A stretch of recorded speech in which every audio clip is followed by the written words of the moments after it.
Praise God. Every Jesus youth is A missionary. മാമോദിസ സ്വീകരിച്ച ഓരോ വ്യക്തിയും ഓരോ മിഷണറിമാരാണ്. തൃശ്ശൂർ സോണിൽ നിന്ന് മിഷൻ യാത്രയ്ക്ക് വേണ്ടി തെലങ്കാനയിലേക്ക് പോയ ഒരു പറ്റം ജീസസ് യൂത്ത് കൂട്ടായ്മയുടെ അനുഭവങ്ങൾ നമുക്ക് ശ്രവിക്കാം. അവിടെ നമ്മെ സഹായിച്ച സിസ്റ്റർ ജസ്ന നമ്മുടെ കൂടെയുണ്ട്. സിസ്റ്ററെ വാക്കുകൾ നമുക്ക് കേൾക്കാം. എൻ്റെ പേര് സിസ്റ്റർ ജസ്ന. ഞാൻ കർമ്മലിത്ത സഭയിലെ കർണൂൽ റീജൻ്റെ അംഗമാണ്. എൻ്റെ വീട് അങ്കമാലിക്കടുത്ത് മഞ്ഞപ്ര സെബിപുരം ഇടവക. ഞാൻ സേവനം അനുഷ്ഠിക്കുന്നത് ആന്ധ്രാപ്രദേശിലെ കടപ്പ ഡിസ്ട്രിക്റ്റിലുള്ള അമകമ്പള്ളി ഇടവകയിലാണ്. ഞങ്ങൾ സിസ്റ്റേഴ്സ് 65 പേരാണ് ഈ കർണൂൽ റീജിയനിൽ സേവനം അനുഷ്ഠിക്കുന്നത്. ഞങ്ങൾ കർണൂൽ, കടപ്പ രൂപതകളിലും തെലുങ്കാനയിലെ ശംഷാബാദ് രൂപതയിലുമായി 10 കോൺവെൻറ്റിലാണ് സിസ്റ്റേഴ്സ് സർവീസ് ചെയ്യുന്നത്. ഞങ്ങളുടെ ആന്ധ്രാപ്രദേശിലെ ജനങ്ങളെക്കുറിച്ച് പറയുകയാണെങ്കിൽ കത്തോലിക്കരായ ജനങ്ങൾ ഒത്തിരി ഉണ്ട്. എന്നാൽ അവരുടെ വിശ്വാസം അത്ര ആഴത്തിലല്ല. കാരണം ഞങ്ങൾ വീടുതോറും കയറി ഇറങ്ങി ഈശോനെ കുറിച്ച് അവരോട് പറയുകയാണ് ചെയ്യുന്നത്. ഇവരുടെ വീടുകളിൽ കുടുംബ പ്രാർത്ഥന നമ്മുടെ കേരളത്തിലുള്ളതുപോലെ ഇല്ല. എപ്പോഴെങ്കിലും അവർ ഈശോയുടെ അടുത്ത് പോയി രൂപത്തിന് മുൻപിലൊന്ന് പ്രാർത്ഥിക്കുന്നതിൽ കവിഞ്ഞ് എല്ലാ ദിവസവും കുടുംബ പ്രാർത്ഥന ചൊല്ലുന്ന ഒരു രീതിയില്ല. അതുപോലെ തന്നെ വിശുദ്ധ കുർബാന എല്ലാ ദിവസവും വന്ന് കാണുന്ന ഒരു രീതിയും അവിടെ ഇല്ല. കാരണം അവർ ജോലിക്ക് എന്നും പോയി കൂലിപ്പണിക്ക് പോകുന്നവരായതുകൊണ്ട് കുർബാനയ്ക്ക് എന്നും വരാൻ അവർക്ക് സാധിക്കുകയില്ല. തന്നെയുമല്ല, ഈ ഒരു വൈദികൻ്റെ കീഴിൽ ഇപ്പോൾ ഞാൻ സേവനം അനുഷ്ഠിക്കുന്ന ഇടവകയുടെ കീഴിൽ 10 കുരിശുപള്ളികളുണ്ട്. അപ്പോൾ ഈ ഒരു വൈദികൻ തന്നെയാണ് ഈ ഇടവകയിലും 10 കുരിശുപള്ളിയിലും കുർബാന ചെല്ലേണ്ടത്. ഈ 6 സിസ്റ്റേഴ്സാണ് ഞങ്ങളുടെ കോൺവെൻറ്റിലുള്ളത്. ഞങ്ങൾ 6 പേരും ആണ് ഈ ഇടവകകളിൽ സേവനം ചെയ്യേണ്ടത്. അതുകൊണ്ട് മാസത്തിൽ ഒരു കുർബാന എത്തിക്കാനേ ഞങ്ങൾക്ക് സാധിക്കത്തുള്ളൂ. അതുപോലെ തന്നെ കുട്ടികളെ വേദോപദേശം പഠിപ്പിക്കുന്ന രീതിയും അവിടെ വളരെ കുറവാണ്. കാരണം കുർബാന തുടങ്ങുമ്പോൾ ഒരു കുർബാനയും മിക്കവാറും ഇടവകയിൽ ഉണ്ടാകും. അത് കഴിയുമ്പോഴേക്കും 11:30 ആകും. അതിനുശേഷം പിന്നെ കാറ്റഗിസിന് ഇരിക്കാൻ മാത്രം കുട്ടികൾക്ക് അതിനുള്ള ക്ഷമയുണ്ടാകത്തില്ല. ഞങ്ങൾ സാധാരണ ചെയ്യുന്നത് ഇടവകകളിൽ കുർബാന കഴിഞ്ഞതിന് ശേഷം കുരിശുപള്ളികളിലേക്ക് പോയി അവിടെ ഒരു കുർബാന ചൊല്ലി അവിടെയുള്ള കുട്ടികളെ ഒന്നിച്ചു കൂട്ടി അവരെ കാറ്റഗിസം പഠിപ്പിക്കുന്ന ഒരു രീതിയാണ്. അപ്പം ഞാനിപ്പോൾ ആയിരിക്കുന്ന ഇടവകയിൽ ഞങ്ങൾ 6 സിസ്റ്റേഴ്സാണ് സേവനം അനുഷ്ഠിക്കുന്നത്. ഞങ്ങൾ അവിടെ ഞങ്ങൾക്ക് 3 സ്ഥാപനമുണ്ട്. 2 സിസ്റ്റേഴ്സ് ഒരു ഹോസ്പിറ്റലിൽ, 2 സിസ്റ്റേഴ്സ് ഒരു ഓൾഡ് ഏജ് ഹോമിൽ, 2 സിസ്റ്റേഴ്സ് കോൺവെൻറ്റിൽ. അങ്ങനെയാണ് ഞങ്ങൾ താമസിക്കുന്നത്. ഞങ്ങൾ ഒന്നിച്ച് രാവിലെ കുർബാനയ്ക്ക് വരുന്നു. കുർബാനയ്ക്ക് ശേഷം ബ്രേക്ക്ഫാസ്റ്റ് ഒരുമിച്ച് കഴിച്ചതിന് ശേഷം അതാത് പ്രേക്ഷിത രംഗങ്ങളിലേക്ക്, സ്ഥാപനങ്ങളിലേക്ക് ഞങ്ങൾ പോവുകയാണ് ചെയ്യുന്നത്. അതിൻ്റെ കൂടെ ഈ സേവനം അനുഷ്ഠിക്കുന്നത് കൊണ്ട് ഞങ്ങൾക്ക് ഈ ഫെയ്ത്ത് ഫോർമേഷൻ ഡിപ്പാർട്ട്മെൻറ്റ് വളരെ കാര്യക്ഷമമായിട്ട് പ്രവർത്തിക്കാൻ സാധിക്കുന്നില്ല. അങ്ങനെ ഇരിക്കുന്ന ഒരു സാഹചര്യത്തിലാണ് ഞങ്ങൾക്ക് ഈ തൃശ്ശൂർ അതിരൂപതയിൽ നിന്നും ജീസസ് യൂത്തിൻ്റെ 15 യൂത്ത് അവിടെ വരാനിടയാകുന്നതും ഞങ്ങൾക്ക് ഇവരിൽ നിന്ന് ഒരു സഹായം ലഭിക്കാനിടയായത്. ഇതിൽ ഒരു 5 പേര് ഞാൻ സേവനം അനുഷ്ഠിക്കുന്ന അമകമ്പള്ളി ഇടവകയിലേക്കാണ് മിഷൻ എക്സ്പീരിയൻസിന് വേണ്ടി വന്നത്. ഇവരോടൊപ്പം ഞങ്ങൾ 4 ഗ്രാമങ്ങൾ മുഴുവനായി സന്ദർശിക്കാനും ഓരോ വീടും കയറി ഇറങ്ങുവാനും ഒപ്പം അവരുടെ വീടുകളിൽ പ്രാർത്ഥിച്ച് അവരൊരുമിച്ച് കൂട്ടി പ്രാർത്ഥിക്കാനും ഞങ്ങൾക്ക് സാധിച്ചു. ഏകദേശം 285 വീടുകളിൽ കയറി ഇറങ്ങി പ്രാർത്ഥിക്കുവാനും അവരെ കുറച്ചുകൂടെ വിശ്വാസത്തിൽ ആഴപ്പെടുത്തുവാനും ഈ ജീസസ് യൂത്ത് വഴി ഞങ്ങൾക്ക് സാധിച്ചു. അതുപോലെ മറ്റ് 2 ഗ്രൂപ്പ് 5 പേര് വീതം വേറെ 2 ഇടവകയിലാണ് പോയത്. അവർ ഒരു ഇടവകയെ പൂർണ്ണമായിട്ടും കൂടുതൽ വിശ്വാസത്തിൽ ആഴപ്പെടുത്താൻ സഹായം നൽകി. അതുപോലെ തന്നെ യൂത്തിൻ്റെ ഒരു കോളേജിൽ പോയി അവരെ ഊർജ്ജസ്വലരാക്കുവാനും പ്രാർത്ഥനയിൽ ആഴപ്പെടുത്തുവാനും സാധിച്ചു. എല്ലാ വിധത്തിലും ഈ 15 പേരുടെ സേവനം ഞങ്ങൾക്ക് വളരെ സഹായകമായിരുന്നു. ഞങ്ങളുടെ പ്രേക്ഷിത പ്രവർത്തനം കൂടുതൽ കാര്യക്ഷമമായി ചെയ്യുവാനായിട്ട് ഇവരുടെ സഹായം ഞങ്ങൾക്ക് ഉപകാരപ്രദമായിരുന്നു. തൃശ്ശൂർ മിഷൻ കോർഡിനേറ്ററായ സിജു മങ്ങാട് നമ്മോടൊപ്പമുണ്ട്. സിജു, എങ്ങനെയാണ് ഈ മിഷൻ യാത്രയിലേക്ക് എത്തിച്ചേർന്നത്? നമ്മുടെ ഒരു കാലഘട്ടത്തെ, നമ്മുടെ ഒരു AD and BC എന്ന് പറയുന്നത് പോലെ തന്നെ കൊറോണയ്ക്ക് ശേഷം, കൊറോണയ്ക്ക് മുന്നേ എന്ന് 2 വിഭാഗമായിട്ട് തിരിക്കേണ്ടിയിരിക്കുന്നു. കൊറോണയ്ക്ക് മുന്നേ നമ്മുടെ തൃശ്ശൂർ സോണിൽ നിന്ന് ഒരുപാട് ജീസസ് യൂത്ത് മിഷൻ യാത്രയായി നമ്മുടെ ഇന്ത്യയുടെ തന്നെ പല ഭാഗങ്ങളിലേക്കും ലോകത്തിൻ്റെ പല ഭാഗങ്ങളിലേക്കും പോയിരുന്നു. കൊറോണയ്ക്ക് ശേഷം എല്ലാ മേഖലകളിലും ഒരുതരം മാന്ദ്യം സംഭവിച്ചു എന്ന് വേണമെങ്കിൽ പറയാം. അതിനുശേഷം നമ്മുടെ വിനേഷേട്ടൻ്റെ കാലഘട്ടത്തിൽ, നമ്മുടെ തൃശ്ശൂർ സോണിൻ്റെ കോർഡിനേറ്റർ ആയിരുന്ന വിനേഷേട്ടൻ്റെ കാലഘട്ടത്തിൽ തൃശ്ശൂരിൻ്റെ മിഷൻ കാര്യങ്ങൾ കോർഡിനേറ്റ് ചെയ്യാനായിട്ട് ചെറിയൊരു ടീമിനെ രൂപീകരിച്ചിട്ടുണ്ടായിരുന്നു. ഔദ്യോഗികമല്ല. പിന്നീട് വന്ന ഒരു കോർഡിനേറ്റർ ആയിരുന്നു നമ്മുടെ സോണിൻ്റെ കോർഡിനേറ്റർ ബ്രിട്ടോൻ്റെ കാലഘട്ടത്തിലാണ് ആ ടീമിനെ കാര്യമായിട്ടൊന്ന് ഫോക്കസ് ചെയ്തുകൊണ്ട് ഒരു 5-6 പേരടങ്ങുന്ന ഒരു ചെറിയൊരു ടീമായിട്ട് അതിനെ ഡെവലപ്പ് ചെയ്ത് കൊണ്ടുവന്നു. കഴിഞ്ഞ ഒരു കാലഘട്ടമായിരുന്നു അത്. ആ കാലഘട്ടത്തിൽ ഈ ഒരു കൊറോണ എന്നൊരു മഹാമാരിക്ക് ശേഷം ഉണ്ടായ ഒരുപാട് പ്രശ്നങ്ങൾ, അല്ലെങ്കിൽ ആ ഒരു പ്രവർത്തിക്കാൻ പറ്റാത്തതിൻ്റെ ഒരു ബുദ്ധിമുട്ടുകൾ എല്ലാം ചർച്ച ചെയ്യപ്പെടുകയും അതിൽ നിന്ന് എങ്ങനെ നമുക്കൊരു ഇവാഞ്ചലൈസേഷൻ, ഒരു സുവിശേഷവൽക്കരണം സാധ്യമാക്കാൻ പറ്റും എന്നതിനെക്കുറിച്ച് കൂടുതൽ ചർച്ച ചെയ്യുകയും ഒപ്പം കർത്താവിൻ്റെ മുമ്പിലായിരുന്നുകൊണ്ട് പ്രാർത്ഥിക്കുകയും ഒപ്പം ഒരുപാട് കാര്യങ്ങൾക്ക് വേണ്ടി കർത്താവിനോട് ചോദിച്ച് ഒരുപാട് പദ്ധതികൾ വിഭാവനം ചെയ്യുകയൊക്കെ ചെയ്തു. അങ്ങനെ ആ ഒരു കാലഘട്ടത്തിൽ ചിന്തിച്ചൊരു കാര്യമായിരുന്നു തൃശ്ശൂർ സോണിൻ്റെ സ്വന്തം മിഷൻ പ്രദേശമായ തെലുങ്കു റീജിയനിലേക്ക്, അതായത് ആന്ധ്രാപ്രദേശും തെലുങ്കാനയും ഉൾപ്പെടുന്ന ഒരു മേഖലയാണത്.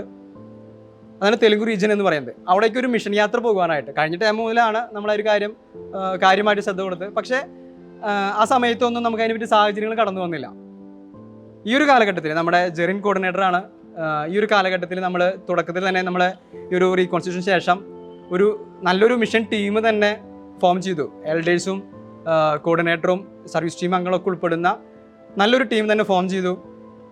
ആ ഒരു ടീമിലൂടെ കഴിഞ്ഞ കാലഘട്ടത്തിൽ തുടക്കം കുറിച്ച പല പ്രവർത്തന പദ്ധതികൾക്കും വീണ്ടും ഒരു പൊടിത്തട്ടിയെടുക്കൽ കർമ്മം നമുക്ക് വേണമെങ്കിൽ പറയാം. വീണ്ടും അതിനൊന്ന് ഊർജ്ജസ്വലമാക്കാനായിട്ടുള്ള വലിയൊരു തീരുമാനങ്ങൾ വന്നു. അങ്ങനെ ഞങ്ങൾ അതിനുവേണ്ടി പ്രാർത്ഥിച്ചു, ഒരുങ്ങി. അന്ന സമയത്ത് വന്ന കുറച്ച് കാര്യങ്ങളായിരുന്നു മിഷൻ സംബന്ധം. ഏതൊക്കെ മേഖലയിൽ നമുക്ക് മിഷൻ ചെയ്യാം എന്നുള്ളതിനെ കുറിച്ച് ചർച്ചകൾ വന്നപ്പോൾ കഴിഞ്ഞ കാലത്തിൽ നമ്മൾ ബാക്കി വെച്ച നമ്മുടെ ഒരു ഫയല് അത് വീണ്ടും റീഓപ്പൺ ചെയ്തു. അതിൽ വന്നിരുന്ന കുറച്ച് കാര്യങ്ങളായിരുന്നു വീക്കെൻഡ് മിഷൻ, അതായത് വെള്ളിയാഴ്ച വൈകിട്ട് തുടങ്ങി ശനി ഞായറാഴ്ച തിരിച്ച് നമ്മൾ എത്തുന്ന രീതിയിൽ വീക്കെൻഡ് മിഷൻ. പിന്നെ അതുപോലെ തന്നെ അടുത്തൊരു മിഷനാണ് 1 വീക്ക് മിഷൻ, അതായത് ഞായറാഴ്ചയോ അല്ലെങ്കിൽ ശനിയാഴ്ചയോ വൈകിട്ടോ ഇവിടുന്ന് പുറപ്പെട്ട് ഏതെങ്കിലും നമുക്ക് നിശ്ചയിക്കപ്പെട്ട സ്ഥലത്ത് ചെന്ന് ഒരാഴ്ചയോളം അവിടെ മിഷൻ ചെയ്യുന്നു. തിരിച്ച് നമ്മൾ ശനിയാഴ്ചയോ അല്ലെങ്കിൽ ഞായറാഴ്ചയോ തിരിച്ച് പോരുന്ന രീതിയിൽ ഒരാഴ്ച നമുക്ക് കൃത്യമായിട്ട് കിട്ടുന്ന തരത്തിൽ ഒരു മിഷൻ. അടുത്തൊരു ഉദാഹരണമാണ് 1 മന്ത് മിഷൻ, അതായത് 1 മാസം ഇനിഷ്യേറ്റീവ് എടുത്തുകൊണ്ട് നമുക്ക് പോകാൻ. തുടർന്ന് 1 ഇയർ ഉണ്ട്. പിന്നെ അതുപോലെ തന്നെ ജോബ് വിത്ത് മിഷൻ ഉണ്ട്, അങ്ങനെ സൺഡേ മിഷൻ ഉണ്ട്. അങ്ങനെ മിഷനുകളുടെ ഒരുപാട് മേഖലകൾ അതിൽ തന്നെയുണ്ട്, വിവിധ തരത്തിൽപ്പെട്ടത്. അങ്ങനെ നമ്മൾ റീകോൺസ്റ്റിറ്റ്യൂഷൻ കഴിഞ്ഞു, ആ ഒരു ഇത് കഴിഞ്ഞു. അതിന് ശേഷം നമുക്കുണ്ടായ ഒരു ഭാഗമായിരുന്നു നമ്മുടെ റീകമ്മിറ്റ്മെൻറ്റ് ഡേ. ജൂണിൽ നടന്ന നമ്മുടെ റീകമ്മിറ്റ്മെൻറ്റ് ഡേ. അതിൽ നമ്മളൊരു ഫോം ഫില്ല് ചെയ്യാനായിട്ട് നമ്മൾ തയ്യാറാക്കി. അതിലെ വീക്കെൻഡ് മിഷനും 1 വീക്ക് മിഷനും 1 മന്ത് മിഷനെ കുറിച്ച് 1 ഇയർ മിഷനെ കുറിച്ച് എക്സ്പ്ലെയിൻ കൊടുത്തിരുന്നു.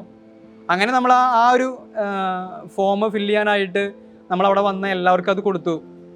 അതിൽ നിന്ന് നമുക്ക് അതിൽ സ്പെഷ്യൽ ഇതൊരു കാര്യം പറഞ്ഞിരുന്നു.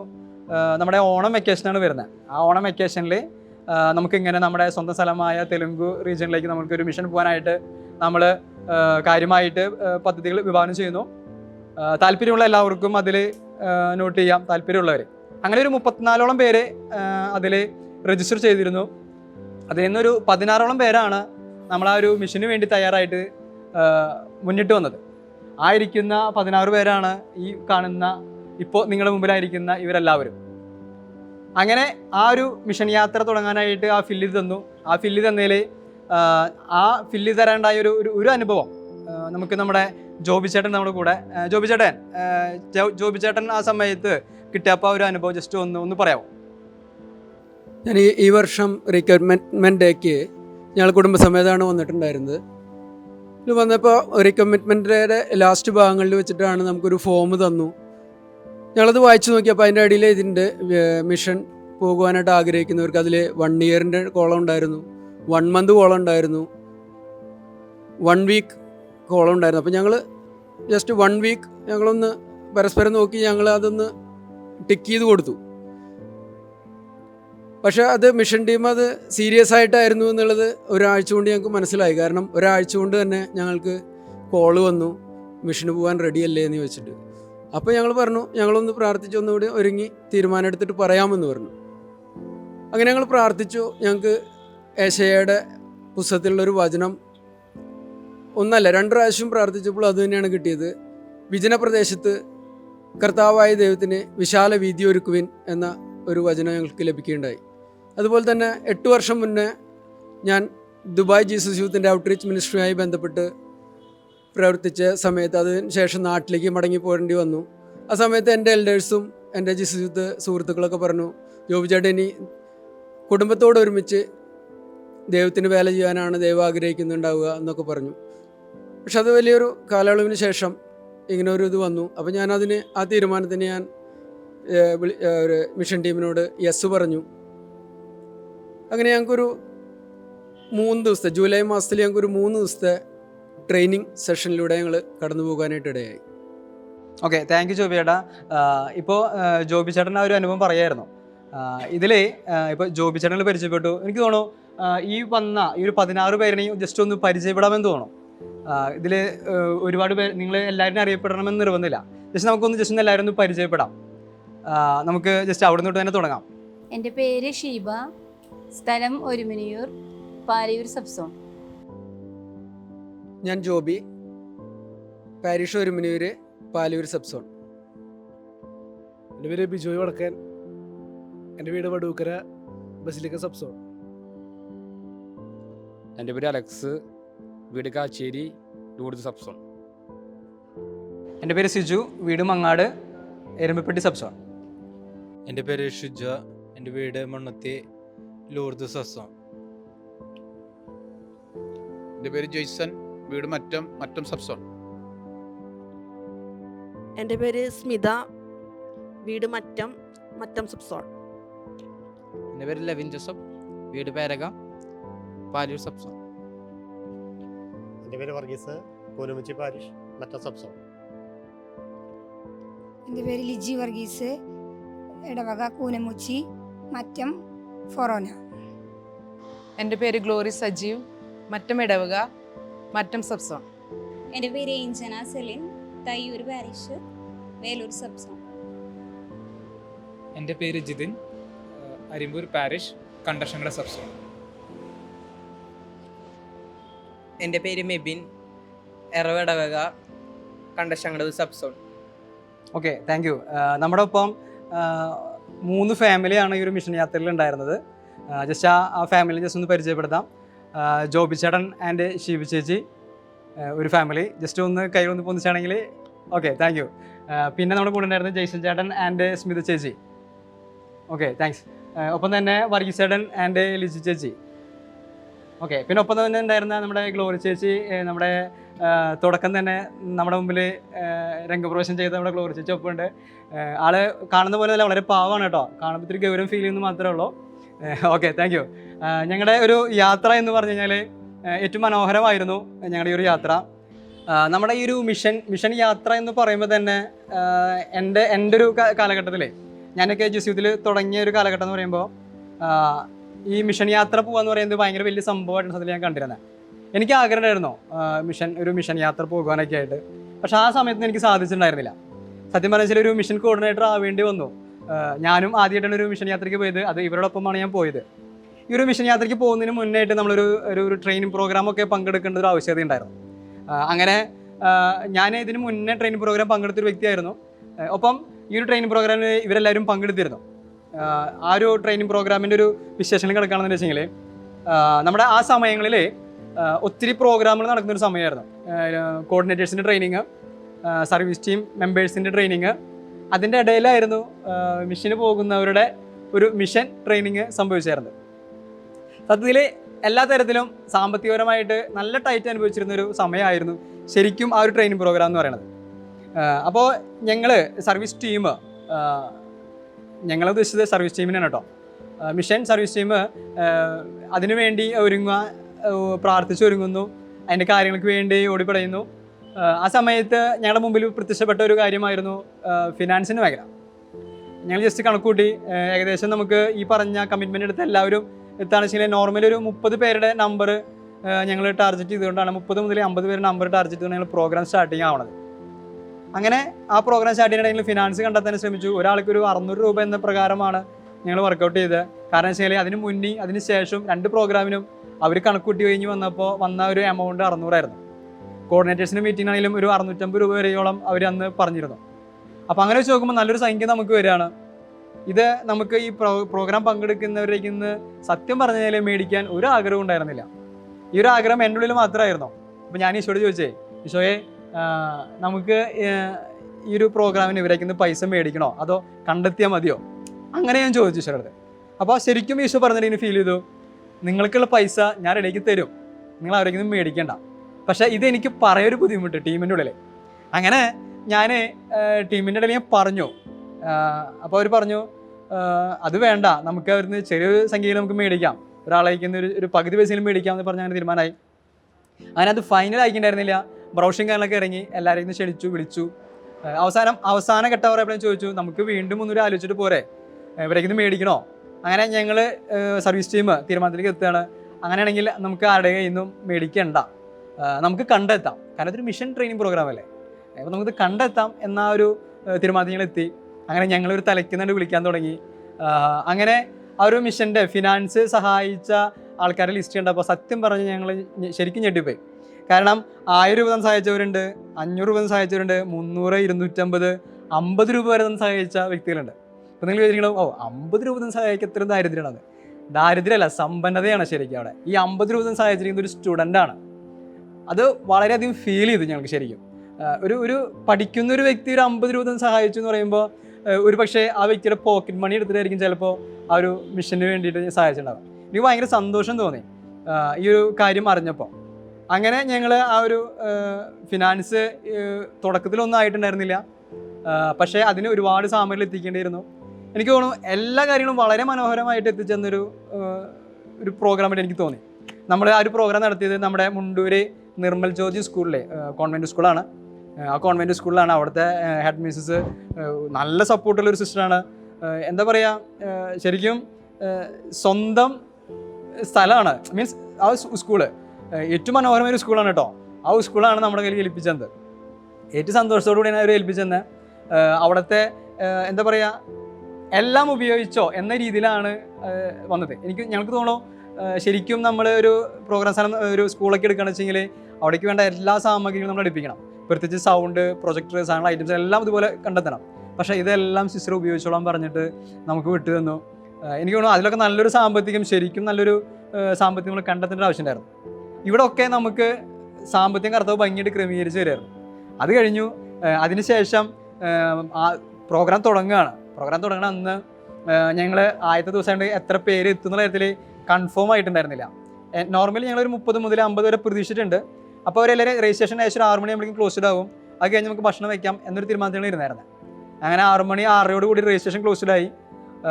പക്ഷേ ഒരു 4 മണി 4:30 നേരത്ത് അപ്പോൾ ഞങ്ങൾ രാത്രിക്ക് ഭക്ഷണം കരുതിയിരുന്നത് ജയിൽ ചപ്പാത്തി മേടിക്കാം, ഒരു ഉള്ളിക്കറി മേടിക്കാം, അല്ല ഉള്ളിക്കറി ഉണ്ടാക്കാം. അവിടെ തന്നെ ഞങ്ങൾ ഭക്ഷണം പാചകം ചെയ്തിരുന്നത് നമ്മൾ തന്നെയായിരുന്നു.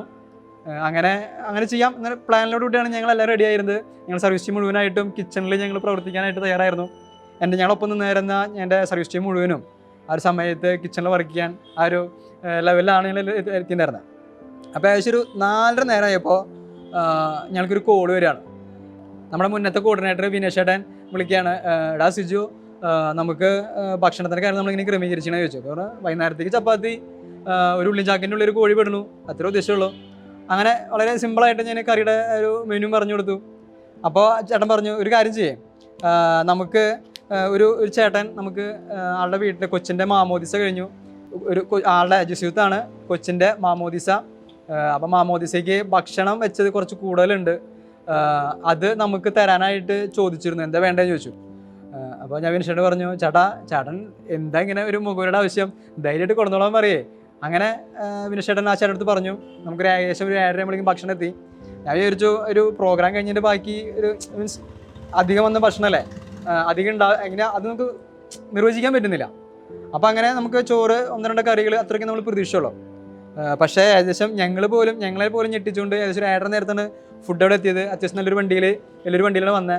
ഏകദേശം ഒരു 10 കൂട്ടം കറികളും ചോറ്, വെള്ളപ്പം, ഇത്രയും വിഭവങ്ങളായിരുന്നു അതിലുണ്ടായിരുന്നത്.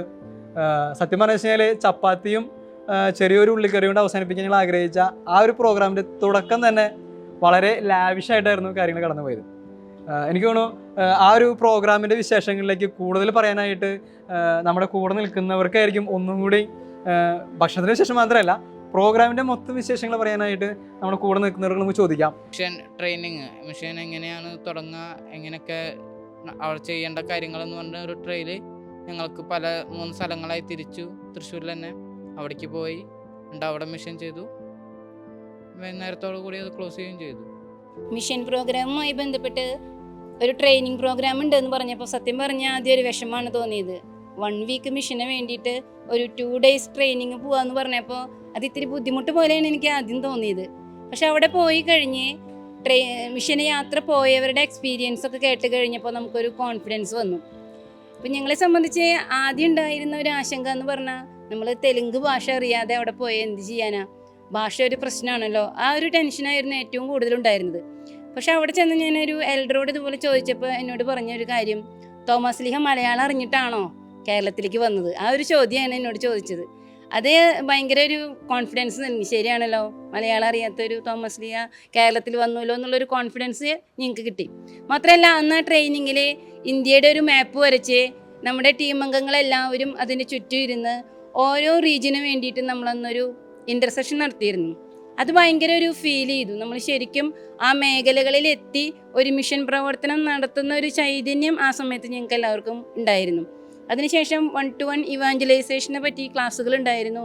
ഞങ്ങൾ ടീമുകളായി പിരിഞ്ഞു. അങ്ങനെ തൃശ്ശൂർ ടൗണിലും റെയിൽവേ സ്റ്റേഷൻ പരിസരങ്ങളിലൊക്കെയായി ഞങ്ങൾക്കൊരു ട്രെയിനിങ് കിട്ടാനായിട്ട് അത് വളരെയധികം സഹായിച്ചിട്ടുണ്ടായിരുന്നു. അതുപോലെ തന്നെ ഈ ട്രെയിനിങ്ങിന് ശേഷം ഞങ്ങൾ വീടുകളിൽ ചെന്നിട്ട് എല്ലാ ദിവസവും ഓൺലൈനായിട്ട് ജപമാല ചൊല്ലിയിരുന്നു. തെലുങ്ക് ജപമാലയാണ് ചൊല്ലിയിരുന്നത്. അപ്പോൾ ആദ്യം അത് പഠിക്കാൻ കുറച്ച് ബുദ്ധിമുട്ടൊക്കെ ഉണ്ടായിരുന്നു. പിന്നീട് അത് ഒരു പേപ്പറിൽ എഴുതി എല്ലാ ദിവസവും അത് ചൊല്ലി വന്നപ്പോൾ അത് ഈസിയായി. അങ്ങനെ ഞങ്ങൾക്ക് ജപമാല ചൊല്ലാനായിട്ട് എല്ലാ ദിവസവും സാധിച്ചിരുന്നു. അതിനുശേഷം മിഷൻ ടീമിൻ്റെ നേതൃത്വത്തിൽ നമ്മുടെ പോകുന്ന എല്ലാ ടീം അംഗങ്ങളുടെ വീടുകളിലും ഇൻ്റർസെഷൻ നടത്താനായിട്ട് തൃശ്ശൂർ മിഷൻ ടീമിലെ മെമ്പേഴ്സും അതുപോലെ സബ് സോൺ കോർഡിനേറ്റേഴ്സും അതുപോലെ നമുക്ക് നമ്മുടെ ഓരോ ഫൊറോനകളിലും ഇൻചാർജുള്ള ആനിമേറ്റേഴ്സ് ആയിട്ടുള്ള അച്ഛന്മാരും വന്ന് എല്ലാ വീടുകളിലും ഇൻ്റർസെഷൻ നടത്താനായിട്ട് സാധിച്ചു. അതുപോലെ തന്നെ നമ്മൾ ഓരോരുത്തരും അവരവരുടെ ഇടവകളിലുള്ള വൈദികരുടെ ബ്ലെസ്സിങ് വാങ്ങാനായിട്ട് പറഞ്ഞിട്ടുണ്ടായിരുന്നു. അതെല്ലാം ഞങ്ങൾ കൃത്യമായി നിർവഹിച്ചു.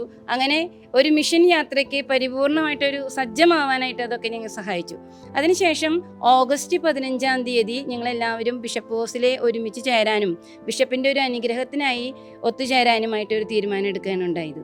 പരിശുദ്ധ അമ്മയുടെ തിരുനാൾ ദിവസമാണ് ഓഗസ്റ്റ് 15. അന്നായിരുന്നു ഞങ്ങൾ ബിഷപ്പ് ഹൗസിൽ വന്ന് പിതാക്കന്മാരുടെ കയ്യിൽ നിന്നാണ് സത്യത്തിൽ ഒരു പിതാവിൻ്റെ കയ്യിൽ നിന്ന് ബ്ലെസ്സിങ് വാങ്ങാമെന്ന് വിചാരിച്ച് ഞങ്ങൾക്ക് ആദ്യം തന്നെ ആൻഡ്രൂസ് താഴത്ത് പിതാവും നീലങ്കാവൽ പിതാവും വന്ന് 2 പേരിൽ നിന്നും ബ്ലെസ്സിങ് വാങ്ങാൻ സാധിച്ചു. പിന്നീട് ഞങ്ങൾക്ക് ശംഷാബാദ് രൂപതയുടെ തെലുഗു റീജിയനിൽ തന്നെയുള്ള ശംഷാബാദ് രൂപതയുടെ പിതാവ് റാഫേൽ തട്ടിൽ പിതാവിൻ്റെ കയ്യിൽ നിന്ന് ഞങ്ങൾക്ക് ബ്ലെസ്സിങ് വാങ്ങാൻ പറ്റി. അത് കഴിഞ്ഞ് ജോജു ചേട്ടൻ്റെയും ഷൈജു ചേട്ടൻ്റെയും ക്ലാസ്സുകളും ഞങ്ങൾക്ക് ലഭിച്ചു. ഓറിയൻറ്റേഷൻ കഴിഞ്ഞ് ഞങ്ങൾക്ക് പൊടി തട്ടി ഞങ്ങൾക്ക് വീണ്ടും അതിൻ്റെ കാര്യങ്ങളൊക്കെ എടുക്കാൻ വേണ്ടിയിട്ട് ആ ക്ലാസ്സുകൾ സഹായിച്ചു. ഞങ്ങൾ ഈ 15 പേര് ഈ യാത്രയ്ക്കായിട്ട് ഒരുങ്ങിയപ്പോൾ ഈ 15 പേരും പ്രതിനിധാനം ചെയ്തത് തൃശ്ശൂർ സോൺ മൊത്തമാണ്. അപ്പോൾ ഞങ്ങൾ ഈ 15 പേർക്കും 3 അഭിമന്യ പിതാക്കന്മാരിൽ നിന്നുള്ള കൈവെപ്പ് ശുശ്രൂഷ ലഭിച്ചത് അത് വലിയൊരു ദൈവിക പദ്ധതിയാണെന്ന് ഞങ്ങൾ കാണുകയായിരുന്നു. അങ്ങനെ ഞങ്ങൾ പിന്നീടുള്ള ഒരുക്കങ്ങൾക്ക് ശേഷം ഓഗസ്റ്റ് 26-ാം തീയതി ഞങ്ങളുടെ യാത്ര ആരംഭിക്കുകയാണ്. ഓഗസ്റ്റ് 26-ാം തീയതി ശനിയാഴ്ച ദിവസമായിരുന്നു. അത് ഞങ്ങൾ ഉച്ചയ്ക്ക് 12:45 ഒരു ട്രെയിൻ. അതൊരു ഓണത്തിൻ്റേതായ തിരക്കുകളും റോഡുകളിലുണ്ടായിരുന്നു. ഞങ്ങൾ എല്ലാവരും കുറച്ച് വൈകി വൈകിട്ടാണ് അവിടെ എത്തുന്നത് റെയിൽവേ സ്റ്റേഷനിൽ. ട്രെയിനാണെങ്കിൽ കുറച്ച് ഒരു 5 മിനിറ്റ് വൈകിട്ട് ആണ് വരുന്നത്. ഞങ്ങളെല്ലാവരും ഒരു കുടുംബമായിട്ട് ആ ഒരു ട്രെയിനിൽ യാത്രയിൽ പ്രവേശിച്ചു.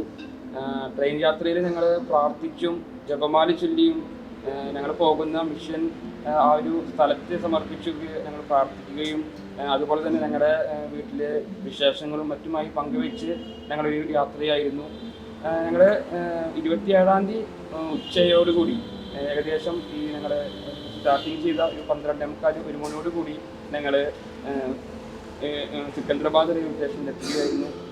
അവിടെ ഞങ്ങളെ സ്വാഗതം ചെയ്യാനായിട്ട് തെലുങ്ക് റീജിയനിലെ അവിടുത്തെ കോർഡിനേറ്റർ രാജു ആയിരുന്നു. അവിടുത്തെ കോർഡിനേറ്റർ രാജുവും അവിടുത്തെ ടീമംഗങ്ങളും ഞങ്ങളെ വളരെയധികം സ്നേഹത്തോടെ ആ ഒരു റീജിയനിലേക്ക് സ്വാഗതം ചെയ്തു.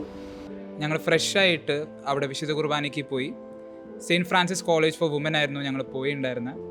അവിടെ നിന്ന് പിന്നെ വിശുദ്ധ കുർബാന കഴിഞ്ഞു, ഞങ്ങൾക്കൊരു സ്വീകരണം കിട്ടി. അവിടെ നിന്ന് പിന്നെ ഞങ്ങൾ തിരിച്ച് കർണൂൾ എന്ന് പറഞ്ഞാൽ ഞങ്ങൾ സിക്കന്ദരാബാദിലാണ്.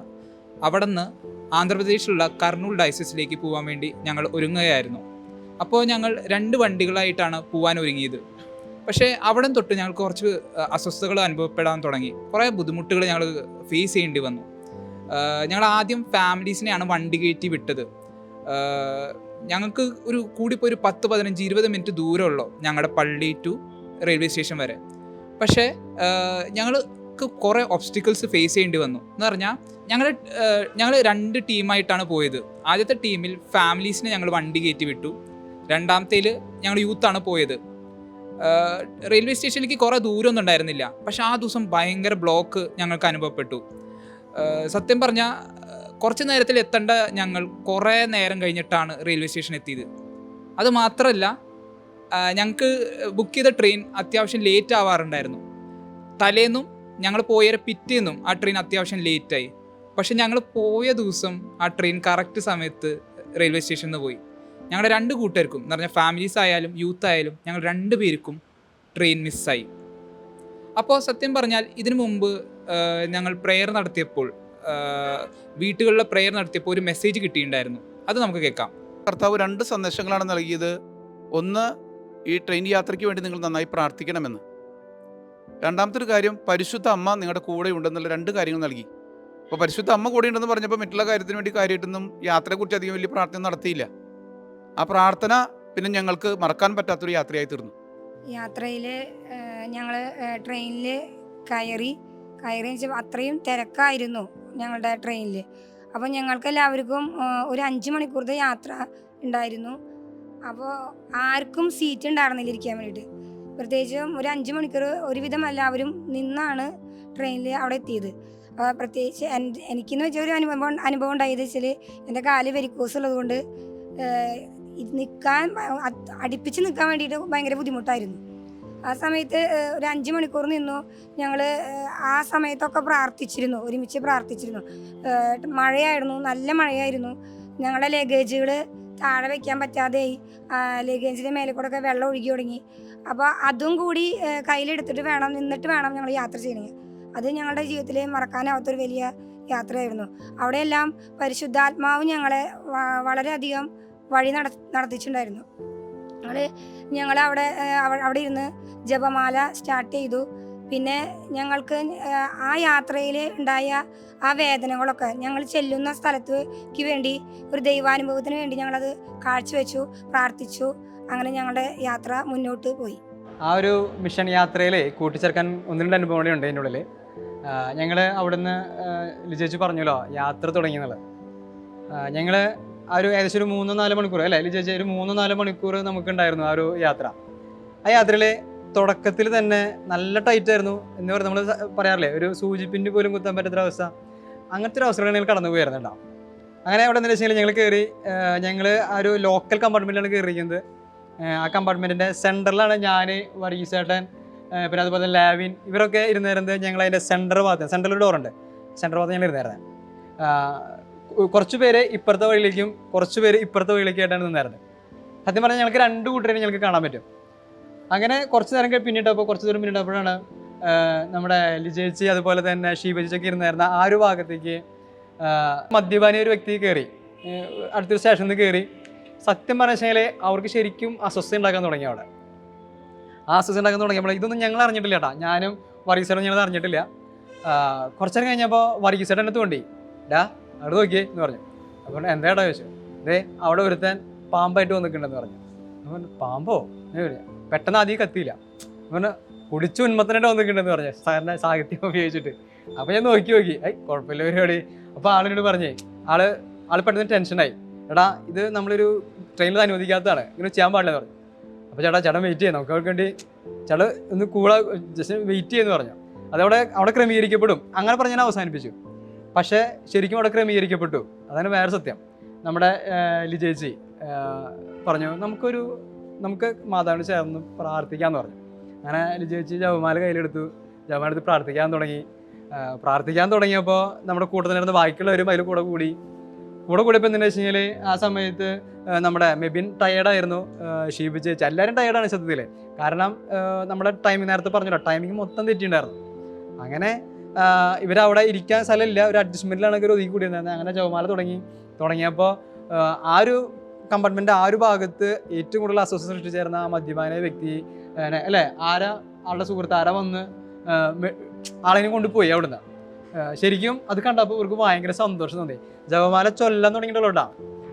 അങ്ങനെ ആദ്യത്തെ രസം കഴിഞ്ഞു, രണ്ടാമത്തെ രസത്തിൽ കിടന്നു. അപ്പോൾ ഇവർ പറഞ്ഞ കുറച്ച് കാര്യങ്ങൾ ഇങ്ങനെയായിരുന്നു. ഇവർക്ക് എല്ലാവർക്കും ഇരിക്കാനായിട്ട് സീറ്റുകൾ കിട്ടാൻ തുടങ്ങി.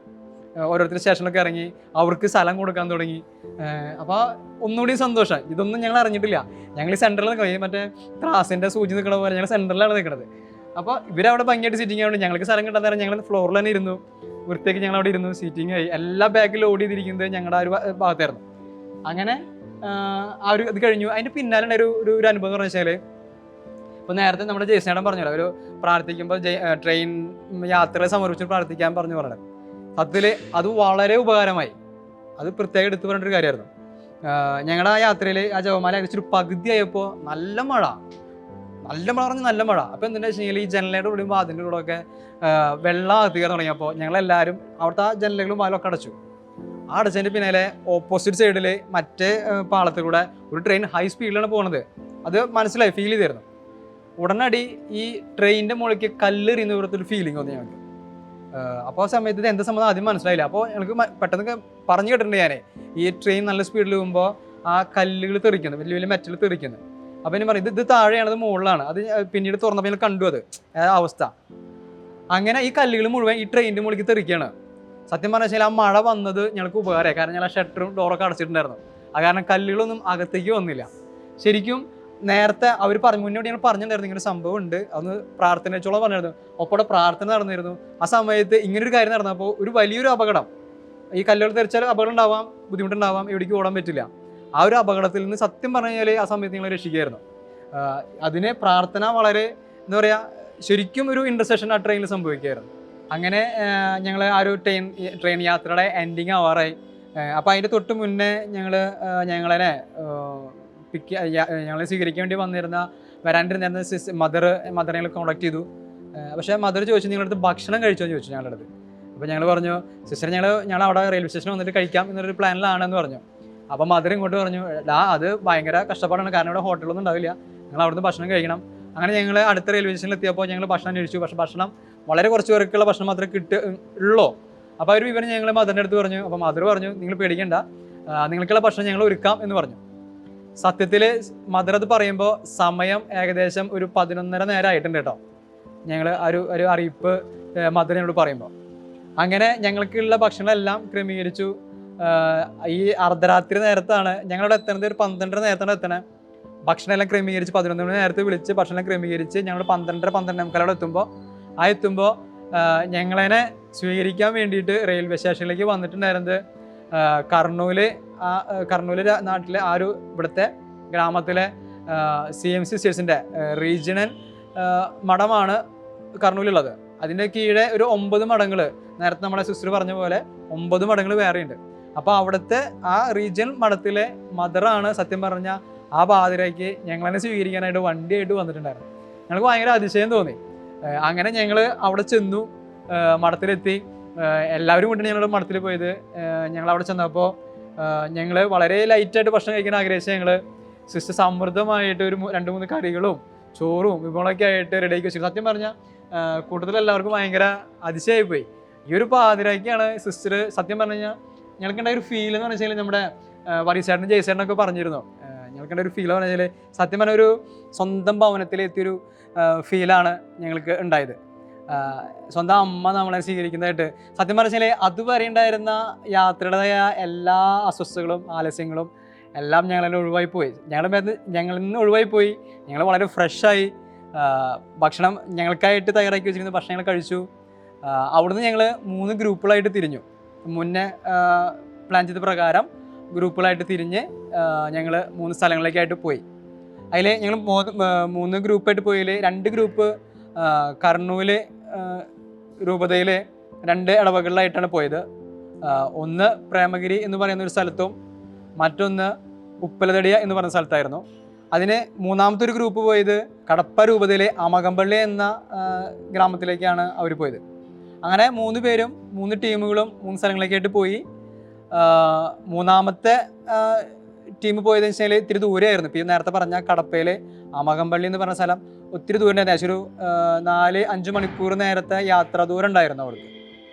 നമുക്ക് അങ്ങോട്ട് പോയ ആ ഒരു ഗ്രൂപ്പിൻ്റെ വിശേഷങ്ങൾ നമുക്ക് കേൾക്കാം. മിഷൻ യാത്ര പോകുന്നതിന് മുൻപ് ആ പോകുന്ന സ്ഥലത്തെയും കണ്ടുമുട്ടുന്ന ആളുകളെയും ഒക്കെ സമർപ്പിച്ച് പ്രാർത്ഥിച്ചിരുന്ന സമയത്ത് ഇങ്ങനെ ഒരു മനസ്സിലൊരു കാഴ്ച തമ്പുരാൻ തന്നിരുന്നു. ചുറ്റുമതിലെ അതിൻ്റെ മുറ്റത്തായിട്ട് ഒരു വലിയൊരു മരം, പിന്നെ ആ ഗേറ്റ് മുതൽ ആ വീട് വരെ ഒരു കോൺക്രീറ്റ് പാതയും എനിക്ക് കണ്ടിരുന്നു. 2-3 ദിവസം അടുപ്പിച്ച് ഇതേപോലെ പ്രാർത്ഥനയുടെ സമയത്ത് ഇങ്ങനെ കണ്ടിരുന്നു. എനിക്ക് എന്താണെന്നൊന്നും മനസ്സിലായിണ്ടായില്ല. ഞങ്ങൾ കർണൂലിൽ നിന്ന് ഏകദേശം പുലർച്ചെ ഒരു 1:30 മണിയായപ്പോൾ യാത്ര തുടങ്ങി. ഞങ്ങൾ ആമകം പള്ളി എന്ന് പറയുന്ന സ്ഥലത്തേക്ക് പുലർച്ചെ 5:30 കൂടിയിട്ടാണ് എത്തിയത്. അപ്പോൾ എല്ലാവരും നല്ല ടയേർഡായിരുന്നു. അവിടെ എത്തി എന്ന് പറഞ്ഞ് ഞങ്ങൾ സിസ്റ്റേഴ്സ് വിളിക്കുമ്പോൾ എല്ലാവരും നല്ല ഉറക്കത്തിൽ നിന്നാണ് ഉണർന്നത്. അങ്ങനെ ആ ഉറക്കത്തിൽ നിന്ന് ഉണർന്ന് പുറത്തേക്ക് നോക്കിയപ്പോൾ ഞാൻ ആദ്യം കണ്ടത് ഒരു ചുറ്റുമതിലും അതിന് നടുക്കുള്ള ആ വലിയൊരു മരവും ആ ഗേറ്റിന് അവിടെ നിന്ന് ആ വീട്ടിലേക്കുള്ള ഒരു കോൺക്രീറ്റ് പാതയും കണ്ടപ്പോൾ ശരിക്കും എൻ്റെ മനസ്സിൽ ഭയങ്കര ഒരു ഷോക്കായി. ഇത്ര ദിവസം ഞാൻ കണ്ടിരുന്ന ഒരു സ്ഥലം നേരിട്ട് കണ്ടപ്പോൾ ഉള്ള ഒരു ഫീല്. അപ്പോൾ അതിൽ നിന്നൊന്നും മനസ്സിലായി, നമ്മൾ ഇത്രയും ദിവസം നമ്മളല്ല ഇതൊന്നും പ്ലാൻ ചെയ്തിരുന്നത്. ഇതിനേക്കാൾ എത്രയോ മുന്നേ തമ്പുരാൻ നമ്മളെ ആ സ്ഥലത്തേക്കായിട്ട് പ്ലാൻ ചെയ്ത് കഴിഞ്ഞിട്ടുണ്ടായിരുന്നു എന്നൊരു ഫീലാണ് അന്നുണ്ടായത്. ഞങ്ങൾ അന്ന് ഞങ്ങൾ ഉറങ്ങി. ഞങ്ങൾക്ക് നല്ലൊരു അക്കോമഡേഷനൊക്കെ ഞങ്ങൾ ചെല്ലുമ്പോൾ ഞങ്ങൾക്ക് അവിടെയും അവരെല്ലാവരും കാത്തിരിക്കുകയാണ്. പുലർച്ചെ നേരമാണെങ്കിലും പക്ഷെ അവരെല്ലാവരും നമുക്ക് വേണ്ടി കാത്തിരിക്കുകയായിരുന്നു. ഞങ്ങൾ ഉറങ്ങി. കാരണം കാലത്ത് 7 മണിക്കാണ് സാധാരണ അവിടുത്തെ ചാപ്പലിൽ കുർബാന ഉണ്ടായിരുന്നത്. പക്ഷേ അവർ സിസ്റ്റേഴ്സ് അച്ഛനുമായി സംസാരിച്ചിട്ട് ആ കുർബാനയുടെ സമയം 11 മണിക്ക് മാറ്റി തരുമായിരുന്നു. കാരണം അവർക്ക് മനസ്സിലായി നമ്മൾ ഒത്തിരി ടയേർഡായിട്ടാണ് വരുന്നത്. പിന്നെ ഫ്രഷ് ആവാനുള്ള സമയമുള്ള 7 മണി എന്ന് പറയുമ്പോൾ ഞങ്ങൾക്ക് ഒരു 2-3 മണിക്കൂർ ഉറങ്ങാനായിട്ട് നമുക്ക് അവർ ആ കുർബാനയുടെ ടൈം വരെ മാറ്റി നമുക്ക് നല്ലൊരു സ്വീകരണവും നല്ല സ്നേഹമൊക്കെ ആ സിസ്റ്റേഴ്സിൽ നിന്ന് കിട്ടാനിടയായി. പിന്നെ അവിടെ ഞങ്ങൾക്ക് ഭക്ഷണം എന്ന് പറയുകയാണെങ്കിൽ സിസ്റ്റർമാർ തന്നെ നല്ല രീതിയിൽ അറേഞ്ച് തന്നിരുന്നു. അന്ന് ഞങ്ങൾ ഇൻ്റർസെഷനിരുന്ന് ഞങ്ങൾ ആദ്യമായിട്ട് മിഷൻ ഇറങ്ങാൻ പോവാണ്. അപ്പോൾ അവിടെ സ്റ്റാർട്ടിങ് തന്നെ അവിടുത്തെ അച്ഛൻ ഞങ്ങളെ വെൽക്കം ചെയ്യുകയും കാര്യങ്ങളൊക്കെ ഉണ്ടായിരുന്നു. ഞങ്ങളുടെ പേര് കാര്യങ്ങളൊക്കെ അവിടെ ഷെയർ ചെയ്യുകയും ഞങ്ങൾ സ്റ്റേ ചെയ്തിരുന്നൊരു ഓൾഡ് ഏജ് ഹോമിൻ്റെ അടുത്തുള്ളൊരു റൂമിലായിരുന്നു. അപ്പോൾ ഈ സിസ്റ്റർമാർ നടത്തുന്ന ഒരു സ്ഥാപനം തന്നെയാണ്.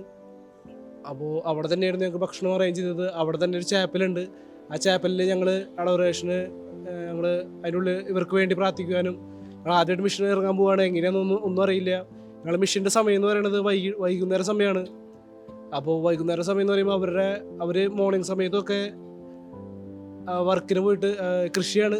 അപ്പോൾ അത് കഴിഞ്ഞ് എത്തുമ്പോൾ ഉച്ചതിരിയും. അപ്പോൾ ആ ഒരു സമയത്തേക്കാണ് ഞങ്ങൾ അവിടേക്ക് പോകുന്നത്. അപ്പോൾ ഞങ്ങൾ അങ്ങനെ പ്രയർ ചൊല്ലി ഞങ്ങൾ സിസ്റ്റർമാർ കാറ് കൊണ്ടുവരും. അവരുടെ കൂടെ ഞങ്ങൾ ആദ്യത്തെ ഒരു മിഷൻ യാത്ര ആരംഭിച്ചു. ഞങ്ങൾ ഏകദേശം 5 മണിയോട് കൂടിയാണ് ഞങ്ങൾ വില്ലേജുകൾക്കായിട്ട് ഇറങ്ങുന്നത്. അപ്പോൾ അതിന് മുന്നോടിയായിട്ട് ഞങ്ങളൊരു 3 മണി 3:30 സമയത്ത് ഞങ്ങൾ ആ ഇറങ്ങുന്ന വില്ലേജുകൾക്ക് വേണ്ടി പ്രാർത്ഥിക്കുകയായിരുന്നു. ഞങ്ങൾക്ക് വേണ്ടിയും ഞങ്ങൾ ഒരുങ്ങി പ്രാർത്ഥിച്ചിരുന്നു. അത് കഴിഞ്ഞ് ഞങ്ങളെ സിസ്റ്റർ കാറ് കൊണ്ടുവന്ന് 2 സിസ്റ്റേഴ്സ് പിന്നെ ഞങ്ങൾ 5 പേരും ആ ഒരു കാറിൽ കയറി ഒരു വില്ലേജിലേക്ക് പോകുന്നു. വില്ലേജിലേക്ക് ഞങ്ങൾ കടന്നു ചെല്ലുമ്പോൾ നമ്മുടെ പോലത്തെ ഒരു വീടുകളോ മറ്റ് ചുറ്റുപാടുകളോ നല്ല ഞങ്ങൾക്ക് കാണാൻ സാധിച്ചത്. ചെറിയ ഒരു വീട്, അത് ഒറ്റമുറിയുള്ള ഒരു വീടുകളായിരുന്നു അവിടെ കൂടുതലും. വേറെ ബെഡ്റൂമുകളോ ബാത്റൂമുകളോ ഒന്നും സൗകര്യമില്ലാത്ത വീടുകളായിരുന്നു. അപ്പോൾ ഞങ്ങൾക്ക് ഭാഷ അറിയില്ല. ഞങ്ങൾക്ക് അവിടെ എത്തിയപ്പോൾ ഞങ്ങൾ 2 ടീമായിട്ട് തിരിഞ്ഞു. 2 സിസ്റ്ററിൻ്റെ കൂടെ ബാക്കിയുള്ള ഞങ്ങൾ 5 പേരും ഡിവൈഡായിട്ട് മാറി. അങ്ങനെ സിസ്റ്റേഴ്സ് ഞങ്ങൾക്ക് ട്രാൻസ്ലേറ്റ് ചെയ്തിട്ടാണ് ഞങ്ങൾക്ക് അവിടുത്തെ വിഷമങ്ങൾ, അവരനുഭവിക്കുന്ന ദുരിതങ്ങൾ, അതൊക്കെ ഞങ്ങൾക്ക് മനസ്സിലാക്കാനായിട്ട് സാധിച്ചത്. ഞങ്ങൾ അവർക്ക് വേണ്ടിയിട്ട് പ്രാർത്ഥിക്കും, അതുപോലെ ഞങ്ങളെ വചനം എടുക്കും. പക്ഷെ വചനം എടുത്ത് പ്രാർത്ഥിക്കുമ്പോൾ അവർ വലിയ വിശ്വാസത്തോടെയാണ് അവർ ഉൾക്കൊള്ളുന്നത്. അത് കാണുമ്പോൾ ഞങ്ങളുടെ കണ്ണുകളൊക്കെ നിറയുകയും ഞങ്ങൾക്കതൊരു വലിയൊരു ദൈവാനുഭവമായിട്ട് മാറുകയും ഉണ്ടായി. അതുപോലെ തന്നെ ഈ ആദ്യത്തെ ദിവസം തന്നെ എനിക്ക് ചെറിയൊരു അനുഭവം ഉണ്ടായത്, ഞങ്ങൾ ഇൻ്റർസെഷനിൽ ഇരുന്ന് പ്രാർത്ഥിച്ചുകൊണ്ടിരിക്കുന്ന സമയത്ത് ചെറിയൊരു മെസ്സേജ് കിട്ടി. ഒരു ബാലൻ, ആ ബാലൻ ടയർ ഉരുട്ടിക്കൊണ്ട് വരുന്ന ഒരു വിഷൻ കാണുകയുണ്ടായി. ഞങ്ങളവിടെ ചെന്ന് ഏകദേശം ഒരു 3ാമത്തെ 4ാമത്തെ വീട്ടിൽ കയറി. അപ്പോൾ അവിടെ ഞങ്ങൾക്ക് അകത്ത് കയറണ്ടെന്ന് പറഞ്ഞു. കാരണം വെച്ചാൽ അവിടെ കണ്ണിക്കേടുണ്ടായിരുന്നു. അപ്പോൾ അതുകൊണ്ട് ഞങ്ങൾ അവരുടെ വീടിൻ്റെ മുറ്റത്ത് നിന്നിട്ടാണ് സംസാരിച്ചുകൊണ്ടിരുന്നത്. അങ്ങനെ സംസാരിച്ചുകൊണ്ടിരിക്കുമ്പോൾ ഒരു പയ്യൻ കയറി വന്നു. അവിടുത്തെ പയ്യനാണ്, അവൻ സ്കൂൾ വിട്ട് വന്നാണ്, 9ാം ക്ലാസ്സിൽ പഠിക്കുക. അവൻ്റെ പേര് ഹർഷവർദ്ധൻ എന്നാണ്. അവൻ വന്നു. അപ്പോൾ പിന്നെ അവൻ വന്നതിന് ശേഷമാണ് ഞങ്ങൾ പ്രാർത്ഥനയൊക്കെ നടത്തിയത്. എന്നിട്ട് ഞങ്ങൾ അവിടെ നിന്ന് പോന്നു. അപ്പോൾ 2 വീടും കൂടി കവർ ചെയ്ത് കഴിഞ്ഞപ്പോൾ അവൻ വീണ്ടും ഞങ്ങളുടെ കൂടെ ജോയിൻ ചെയ്തു. എന്നിട്ട് അവന് ഇംഗ്ലീഷ് കുറേശ്ശെ സംസാരിക്കുന്നുണ്ട്. അപ്പോൾ ഞാനും എനിക്കറിയാവുന്ന രീതിയിൽ ഇംഗ്ലീഷൊക്കെ സംസാരിച്ച് ഞങ്ങൾ തമ്മിൽ പെട്ടെന്ന് ഒരു കമ്പനിയായി. അപ്പോൾ അവൻ എന്നോട് തോണ്ടിയിട്ട് ചോദിച്ചു,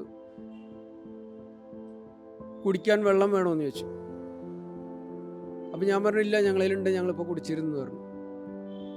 പിന്നെ കുറച്ച് നേരം കഴിഞ്ഞിട്ട് അവനോട് ചോദിച്ചു, when you feel hungry come to my home. 2 അല്ലെങ്കിൽ 10 മിനിറ്റ് ഞങ്ങൾ അവനുമായിട്ട് സംസാരിച്ചുള്ളൂ. പക്ഷേ അവൻ ഞങ്ങളെ വീട്ടിൽ വിശക്കുകയാണെങ്കിൽ ഞങ്ങളുടെ വീട്ടിലേക്ക് ഭക്ഷണം കഴിത്തിന് ക്ഷണിച്ചു.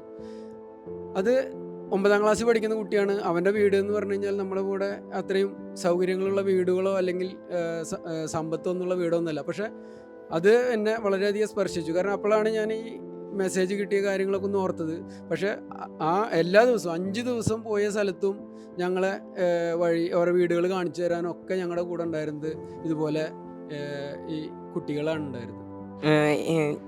ഞങ്ങൾ അവിടെ എത്തിക്കഴിഞ്ഞതിന് ശേഷം ഇങ്ങനെ ഞങ്ങൾ ഇതിൻ്റെ 4ാമത്തെ അവസാനത്തെ അങ്ങോട്ട് ദിവസം ഞങ്ങളൊരു വില്ലേജിലേക്ക് ചെന്നു. അപ്പോൾ ആ വില്ലേജിൽ ഞങ്ങളുടെ കൂടെ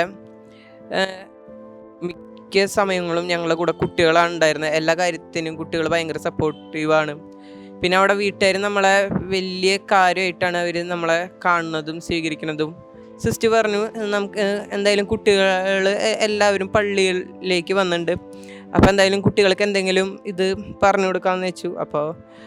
അപ്പോൾ സിസ്റ്റർ കുറച്ച് നേരം പിള്ളേർക്ക് ഇങ്ങനെ ഒരു ഇൻ്റർസെക്ഷൻ പോലെ ക്ലാസ്സും കാര്യങ്ങളൊക്കെ ആയിട്ട് ഇതായിട്ട് പോയി. അപ്പോൾ കുറച്ച് കഴിഞ്ഞപ്പോൾ അവിടെ വന്ദന എന്ന് പറഞ്ഞ സിസ്റ്റം പഠിക്കുന്ന ഒരു സിസ്റ്റർ പിള്ളേർക്ക് തെലുങ്കിൽ കൊന്തെത്തിക്കാനുള്ള കാര്യങ്ങളും വിശ്വാസ പ്രമാണവും ഇതെല്ലാം പഠിപ്പിച്ചു കൊടുക്കുന്നുണ്ടായിരുന്നു. കുറച്ച് കഴിഞ്ഞപ്പോൾ ഞാൻ അവരുടെ കൂടെ കൂടി. അപ്പോൾ ഞാൻ എന്നിട്ട് അവർക്കൊരു ആക്ഷൻ സോങ് പഠിപ്പിച്ചു കൊടുത്തു. അതുപോലെ തന്നെ ഞങ്ങളൊരു ഗ്രാമത്തിൽ ചെന്നപ്പോൾ, അത് വലിയൊരു ഗ്രാമമായിരുന്നു. ഞങ്ങളന്ന് ആ ഒറ്റ ദിവസം മാത്രം നമ്മൾ 4 ടീമായി തിരിഞ്ഞിട്ട് 87 വീട് കവർ ചെയ്യാനായിട്ട് പറ്റി. ആ ഗ്രാമത്തിൽ ചെന്നപ്പോൾ അവിടെ പല ഭവനങ്ങളിലും ക്രിസ്തീയ വിശ്വാസമുള്ളവരായിരുന്നെങ്കിലും അവിടെ അന്യദേവ ആരാധനകൾ കുറേ വീടുകളിൽ കാണാനായിട്ട് ഇടയായി. അതുപോലെ തന്നെ ആ ഗ്രാമത്തിൽ ഞങ്ങൾ ശുശ്രൂഷ അവസാനിപ്പിക്കുന്ന സമയത്ത് ലാസ്റ്റ് വീട്ടിൽ ഞങ്ങൾ പ്രാർത്ഥിച്ചുകൊണ്ടിരിക്കുന്ന സമയത്ത് പുറത്ത് ഭയങ്കര സൗണ്ട്. അപ്പോൾ എന്താണെന്ന് വെച്ചാൽ ഒരു പയ്യൻ, അവൻ്റെ ബർത്ത്ഡേ ആയിരുന്നു എന്ന് മുന്നേ പറഞ്ഞിരുന്നു. പക്ഷെ അവൻ നന്നായി മദ്യപിച്ചിട്ടുണ്ടായിരുന്നു. അവനാണ് ഈ ബഹളം വയ്ക്കുന്നത്. അപ്പോൾ അവിടെ വളരെ ആക്റ്റീവായിട്ട് അവിടുത്തെ കാര്യങ്ങളും അവിടുത്തെ പള്ളിയെ കുട്ടികളെ പ്രാർത്ഥനയ്ക്ക് കൊണ്ടുവരാനൊക്കുന്നൊരു ചേട്ടനുണ്ട്. ആ ചേട്ടനോടാണ് ഈ പയ്യൻ ഇങ്ങനെ കയർത്ത് സംസാരിക്കും. എന്തിനാ പ്രാർത്ഥന എല്ലാവരും പറയുന്നത്, അങ്ങനെ രീതിയിലൊക്കെ സംസാരിച്ചുകൊണ്ട് വളരെ കയർത്ത് സംസാരിക്കുന്നുണ്ടായിരുന്നു. അപ്പോൾ രാത്രി 10-10:30 ആയിട്ടുണ്ട്. പക്ഷേ ലാസ്റ്റ് വീടായിരുന്നു. പിന്നെ ഞങ്ങൾക്ക് ആ ഗ്രാമത്തിൽ ഭക്ഷണം ഒരുക്കിയിട്ടുണ്ടായിരുന്നു. പിന്നെ ഞങ്ങൾ അവിടുന്ന് ഭക്ഷണം കഴിച്ചു, ഞങ്ങൾ അവിടുന്ന് പോരുകയാണ് ഉണ്ടായത്. അതുപോലെ തന്നെ ഞാനും മെബിനും വേറെ സിസ്റ്റം കൂടിയിട്ട് പോയൊരു വീട്ടിൽ ഒരു പരിശുദ്ധാത്മാവിൻ്റെ പ്രവർത്തനം ഉണ്ടായത് എങ്ങനെയാണെന്ന് വെച്ച് കഴിഞ്ഞാൽ, ഞങ്ങളവിടെ കയറി പ്രാർത്ഥിച്ച് ഒരു വചനം എടുത്തപ്പോൾ അവിടെ ഒരു ചേട്ടന് വർക്ക് ചെയ്യുന്ന സമയത്ത് ഒരു കോൺക്രീറ്റിൻ്റെ സ്ലാബ് കാല് വീണിട്ട് അങ്ങനെ കാല് പാരലൈസ് ആയിട്ട് വീൽ ചെയറിലിരിക്കുകയാണ്. ഒരു 7 മാസത്തോളമായി. അപ്പോൾ അവിടെ ഒരു GC ചേട്ടൻ, ഒരു ആക്റ്റീവായിട്ട് നിൽക്കുന്ന ഒരു ചേട്ടനുണ്ട്. അപ്പോൾ ആ ചേട്ടൻ ഇങ്ങനെ ഓരോ വീടുകളിലേക്ക് പോവുകയും അവിടെ ആ വീട്ടിൽ കയറിയിട്ട് പ്രാർത്ഥിക്കാറുണ്ട്. അപ്പോൾ ഞങ്ങൾ വരുന്നതിന് 1 മാസം മുമ്പായിട്ട് അവിടെ പോയിട്ട് പ്രാർത്ഥിച്ചപ്പോൾ കിട്ടിയ ഒരു സെയിം വചനം തന്നെയാണ് ഞങ്ങളവിടെ പോയിട്ട് പ്രാർത്ഥിച്ചിട്ട്. ഞങ്ങളവിടെ മുമ്പ് അവരോട് സംസാരിച്ചിട്ടൊന്നുമില്ല, എന്നാലും ഞങ്ങൾ ആ സമയത്ത് പ്രാർത്ഥിച്ചെടുത്ത വചനം സെയിം ആ വീട്ടിൽ 1 മാസം മുമ്പ് ഈ ചേട്ടൻ വന്ന് കൊടുത്ത സെയിം വചനം തന്നെയാണ് കിട്ടിയത്. അപ്പോൾ അത് ഞങ്ങളത് പറഞ്ഞു കൊടുത്തപ്പോൾ ആ വീട്ടുകാർക്ക് കൂടുതൽ വിശ്വാസം കൂടുകയും ചെയ്തു. അതുപോലെ തന്നെ ഞങ്ങളും അത്ഭുതപ്പെട്ടു പോയി. പരിശുദ്ധാത്മാവിൻ്റെ ഇത്ര വലിയ ഒരു കൃപ ഇവിടെ കാണണമെങ്കിൽ ഞങ്ങളിലൂടെ ഈശോ കുടുംബത്തേക്ക് പോകണം എന്നുള്ളൊരു ഉറപ്പുള്ളതുകൊണ്ട് തന്നെയാണ് അങ്ങനെ ഉണ്ടായത്. പിന്നെ സിസ്റ്റർ പറയും, നിങ്ങൾ പ്രാർത്ഥിക്കുമ്പോൾ എന്ത് തോന്നുന്നു അത് പറയണം. അപ്പോൾ ഞങ്ങൾ പറയുകയും പിന്നെ ഓരോ വീട്ടിൽ വചനം എടുത്ത് കൊടുക്കുമ്പോഴും സിസ്റ്റർ ട്രാൻസ്ലേറ്റ് ചെയ്ത് കൊടുക്കുമ്പോൾ സിസ്റ്റർ ഞങ്ങളോട് പറയും, നിങ്ങൾ കറക്റ്റ് ആപ്റ്റായിട്ടുള്ള വചനം തന്നെയാണ് വീട്ടുകാർക്ക് എടുത്തു കൊടുക്കണേ. അപ്പോൾ ആ ഒരു വചനം ആ വീട്ടുകാർക്ക് കിട്ടുമ്പോൾ അവർക്ക് അത് ഈശോയുള്ള വിശ്വാസം കൂടാണ് ഉണ്ടായിട്ടുള്ളത്. ഞങ്ങൾ വില്ലേജുകളിലേക്ക് ഇറങ്ങുമ്പോൾ അവിടെ ഓരോ വില്ലേജുകളിലും ഓരോ കുരിശുപള്ളികളുണ്ടായിരുന്നു. അപ്പോൾ അവർ ഓരോ കുരിശുപള്ളികളിലും വൈകുന്നേര സമയങ്ങളിൽ, അതല്ല വില്ലേജുകളിലില്ല, ഞങ്ങളൊരു ഒരു വില്ലേജിൽ വൈകിട്ട് ഒരു 7 മണി സമയത്ത് അവർ കുറച്ച് യുവാക്കളും ബാക്കി കുറച്ച് ഫാമിലിയൊക്കെ ഒരുമിച്ച് കൂടി അവർ ജപമാല ചൊല്ലി പ്രാർത്ഥിക്കുന്നതായിട്ട് ഞങ്ങൾ കണ്ടിരുന്നു. അപ്പോൾ അതിനെക്കുറിച്ച് ഞങ്ങൾ ചോദിച്ചു. അപ്പോൾ എല്ലാ ദിവസവും കണ്ടിന്യൂസ് അവർ ചെയ്യുന്നുണ്ട്. പക്ഷേ അവരെ ഒന്ന് വിശ്വാസ പരിശീലനത്തിൽ കൊണ്ടുവരാനോ അവരൊന്ന് കേൾക്കുവാനോ അവരൊന്ന് കെയർ ചെയ്യാനോ മോട്ടിവേറ്റ് ചെയ്യാനോ അവിടെ ആരും തന്നെ ഇല്ല. ഇപ്പം ഞങ്ങൾ ഇപ്പോൾ ഒരു 4 വില്ലേജ് മാത്രമാണ് ഞങ്ങൾക്ക് കവർ ചെയ്യാനായിട്ട് ഈ 4 ദിവസം ഞങ്ങൾക്ക് സാധിച്ചുള്ളൂ. അപ്പോൾ അവിടേക്കുള്ള ഒരു മിഷൻ പ്രവർത്തനത്തിന് ആളുകൾ വളരെ കുറവാണ്. 2 സിസ്റ്റേഴ്സ് ആണ് കൂടി ആ ഒരു സ്ഥലത്തേക്കും ബാക്കിയുള്ള കാര്യങ്ങൾക്കൊക്കെ വേണ്ടിയിട്ട് നിൽക്കുന്നുള്ളൂ. അപ്പോൾ അവിടുത്തെ ഒരു വേദന ഭയങ്കര ഒരു അവസ്ഥയാണ്. കാരണം അവർക്ക് ഭയങ്കര വിശ്വാസമുണ്ട്, പക്ഷേ ആ ഒരു വിശ്വാസത്തിൽ ജീവിക്കാനായിട്ട് അതിനുള്ള കാര്യങ്ങൾ പറഞ്ഞു കൊടുക്കാനായിട്ട് ആരും തന്നെ ഇല്ലാത്തൊരു ദയനീയ അവസ്ഥയാണ് കാണാനായിട്ട് ഉണ്ടായത്. അത് വലിയൊരു ദുഃഖമായിട്ടാണ് എനിക്ക് തോന്നിയത്. പക്ഷെ അത് ഇനിയുള്ള നാളുകളിൽ അത് വലിയൊരു സന്തോഷമായി മാറുമെന്ന് കരുതുന്നു. ഇനി ഈ പറഞ്ഞ ഗ്രാമത്തിലാണ് നമുക്ക് കുറച്ച് യൂത്ത് ആക്റ്റീവായിട്ടുണ്ട്. അപ്പോൾ ഞങ്ങളിങ്ങനെ സിസ്റ്റേഴ്സിനോട് പറഞ്ഞപ്പോൾ ഈ ജാഗോ കഴിഞ്ഞ് കഴിഞ്ഞാൽ തന്നെ അവിടെ ഒരു ജീസസ് യൂത്തിൻ്റെ ഒരു കൂട്ടായ്മ രൂപം കൊടുക്കാം എന്നുള്ളൊരു ഇതിൽ തെലുങ്ക് റീജിയൻ്റെ കോർഡിനേറ്റർ പറഞ്ഞിട്ടുണ്ട്. ഞങ്ങൾക്ക് ഈ ഗ്രൂപ്പിനെ ഞങ്ങൾക്ക് ഒന്ന് കൺക്ലൂഡ് ചെയ്ത് പറയുകയാണെങ്കിൽ, നമ്മൾ പോയില്ലെങ്കിൽ അവിടെ ആര് പോകും? കാരണം വർഷങ്ങളായിട്ട് ഞാൻ ഒരു ഭവനത്തിൻ്റെ പോയൊരു കാര്യം പറയാണ്. അവിടെ ചെന്നപ്പോൾ അവിടെ കാര്യങ്ങളൊക്കെ സംസാരിച്ച് അവർ ഷെയർ ചെയ്തു, പ്രാർത്ഥിച്ചു. കഴിഞ്ഞപ്പോൾ അയാൾ കണ്ണിന്ന് വെള്ളം വന്നിട്ടാണ് പറയണത്, ഞാൻ എൻ്റെ വീട്ടിൽ ആദ്യമായിട്ടൊരു സിസ്റ്ററും കുറച്ച് പേര് പ്രാർത്ഥിക്കാനായിട്ട് വന്നതെന്നുള്ള അത് ഞങ്ങളോട് പറഞ്ഞ കാര്യം. കാരണം ആരുമില്ല, പോകുവാനായിട്ട് ആരുമില്ല. ഈ സിസ്റ്റേഴ്സിന് 2 പേരാണ് മിഷനുള്ളത്. അവർ ഈ 10 സ്റ്റേഷൻ ചർച്ചുകളിൽ ഗ്രാമങ്ങളിൽ പോകാനായിട്ട് അവർക്ക് പറ്റുന്നില്ല. അവരെന്നെ പറഞ്ഞത് ഇപ്പോൾ 1.5 കൊല്ലം കഴിഞ്ഞിട്ടാണ് ഞങ്ങളൊന്ന് ആ ഗ്രാമത്തിൽ പോകുന്നത്.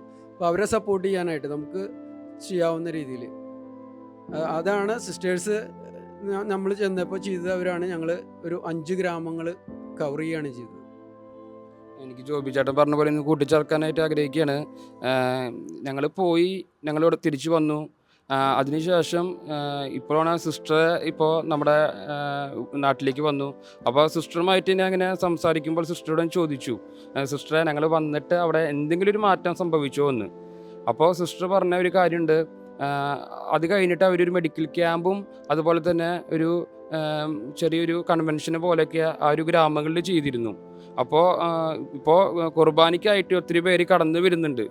മറ്റേ കുർബാനയ്ക്കായിട്ട് വരാത്ത വ്യക്തികൾ ഇപ്പോൾ കുർബാനയ്ക്കായിട്ട് വരുന്നുണ്ട്.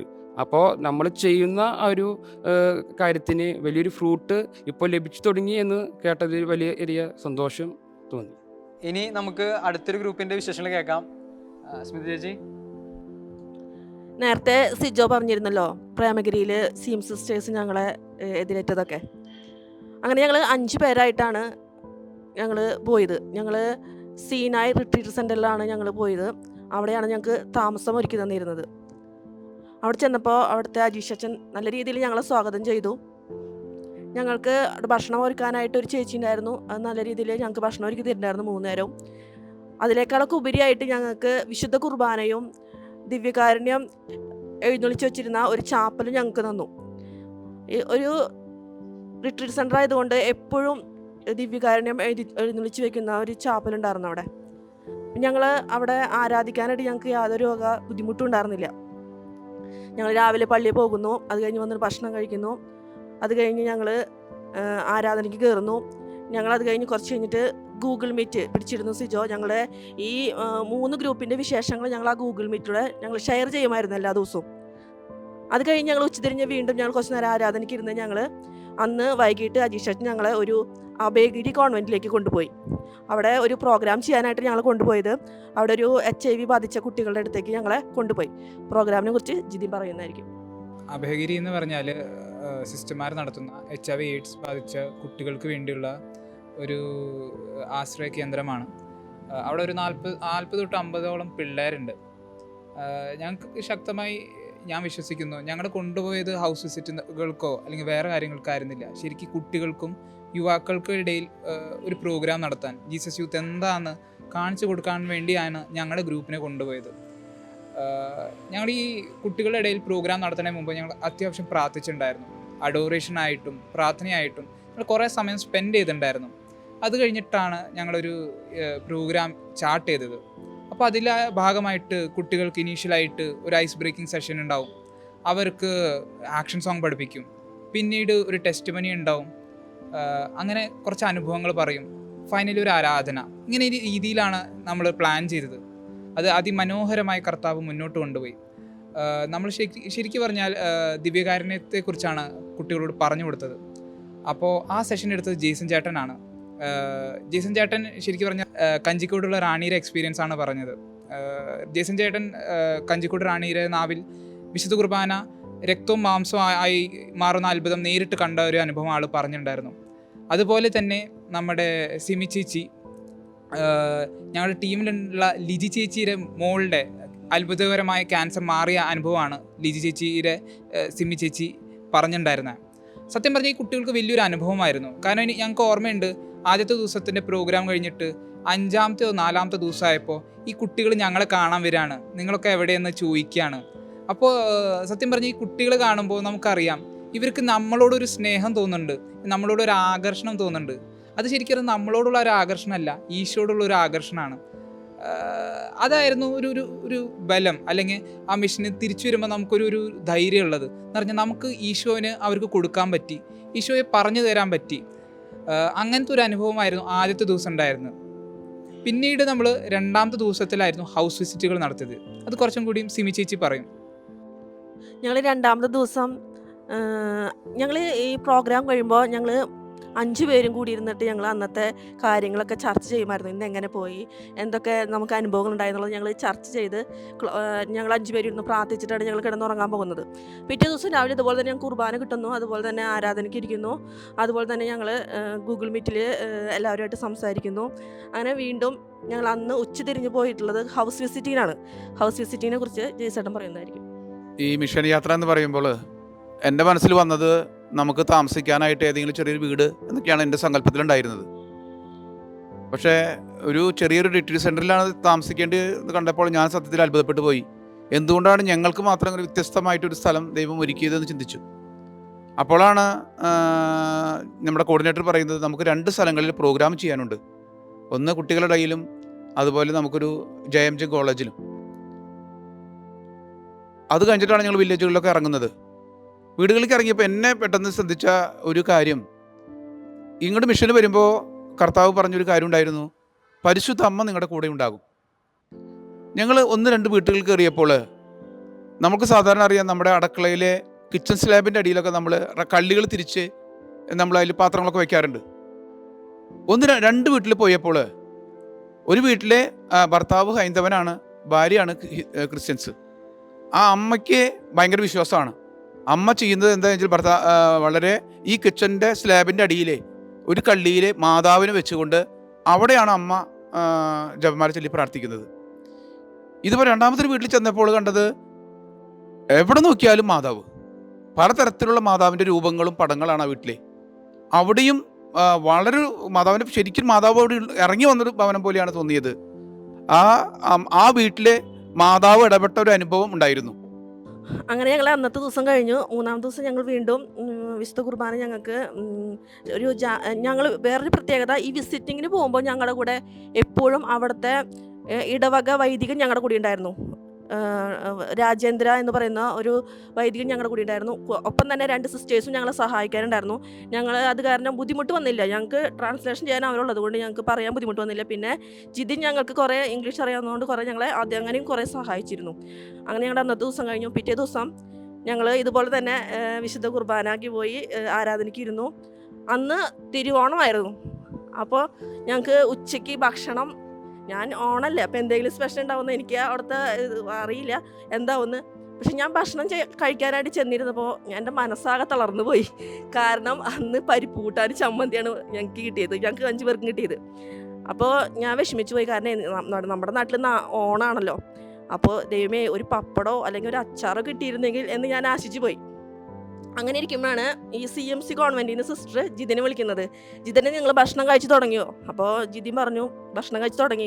അല്ല, ഭക്ഷണം കഴിച്ചിട്ടില്ലെങ്കിൽ ഇവിടെ വന്ന് ഭക്ഷണം കഴിക്കായിരുന്നു നിങ്ങൾക്ക് എന്ന് പറഞ്ഞു. കാരണം അവിടെ ഞങ്ങൾക്ക് തൊട്ടടുത്താണ് ഈ കോൺവെൻറ്റ്. അപ്പോൾ ജിതിൻ പറഞ്ഞു ഇല്ല സിസ്റ്റർ, ഞങ്ങൾ ഭക്ഷണം കഴിച്ച് തുടങ്ങി, ഇനിയിപ്പോൾ ഭക്ഷണം കിട്ടിയില്ലെങ്കിൽ കുഴപ്പമില്ല എന്ന് പറഞ്ഞു. അപ്പോൾ സിസ്റ്റർ പറഞ്ഞു ഒരു കാര്യം ചെയ്യും, വൈകിട്ട് നിങ്ങൾക്ക് ഇവിടെ സ്പെഷ്യലായിട്ട് നിങ്ങൾക്ക് ഭക്ഷണം ഒരുക്കുന്നുണ്ട്, അപ്പോൾ നിങ്ങൾ അങ്ങോട്ട് വന്നാൽ മതി എന്ന് പറഞ്ഞു. അപ്പോൾ ജിതിൻ എൻ്റെ അടുത്ത് പറഞ്ഞു ചേച്ചിയുടെ പ്രാർത്ഥന ദൈവം കേട്ടു, കാരണം സിസ്റ്റർ നമ്മളെ വൈകിട്ട് അവിടേക്ക് വിളിക്കുന്നുണ്ടെന്ന് പറഞ്ഞു സദ്യ ഉണ്ണാനായിട്ട്. അങ്ങനെ ഞങ്ങൾ വീണ്ടും അന്ന് വൈകിട്ട് നമ്മൾ പോവുകയാണ് ഒരു പ്രോഗ്രാം ചെയ്യാനായിട്ട്. അത് JMJ എന്ന കോളേജിലാണ് നമ്മൾ പ്രോഗ്രാം ചെയ്യാൻ പോകുന്നത്. ആ പ്രോഗ്രാമിനെ കുറിച്ച് വീണ്ടും ജിതിൻ പറയുന്നതായിരിക്കും.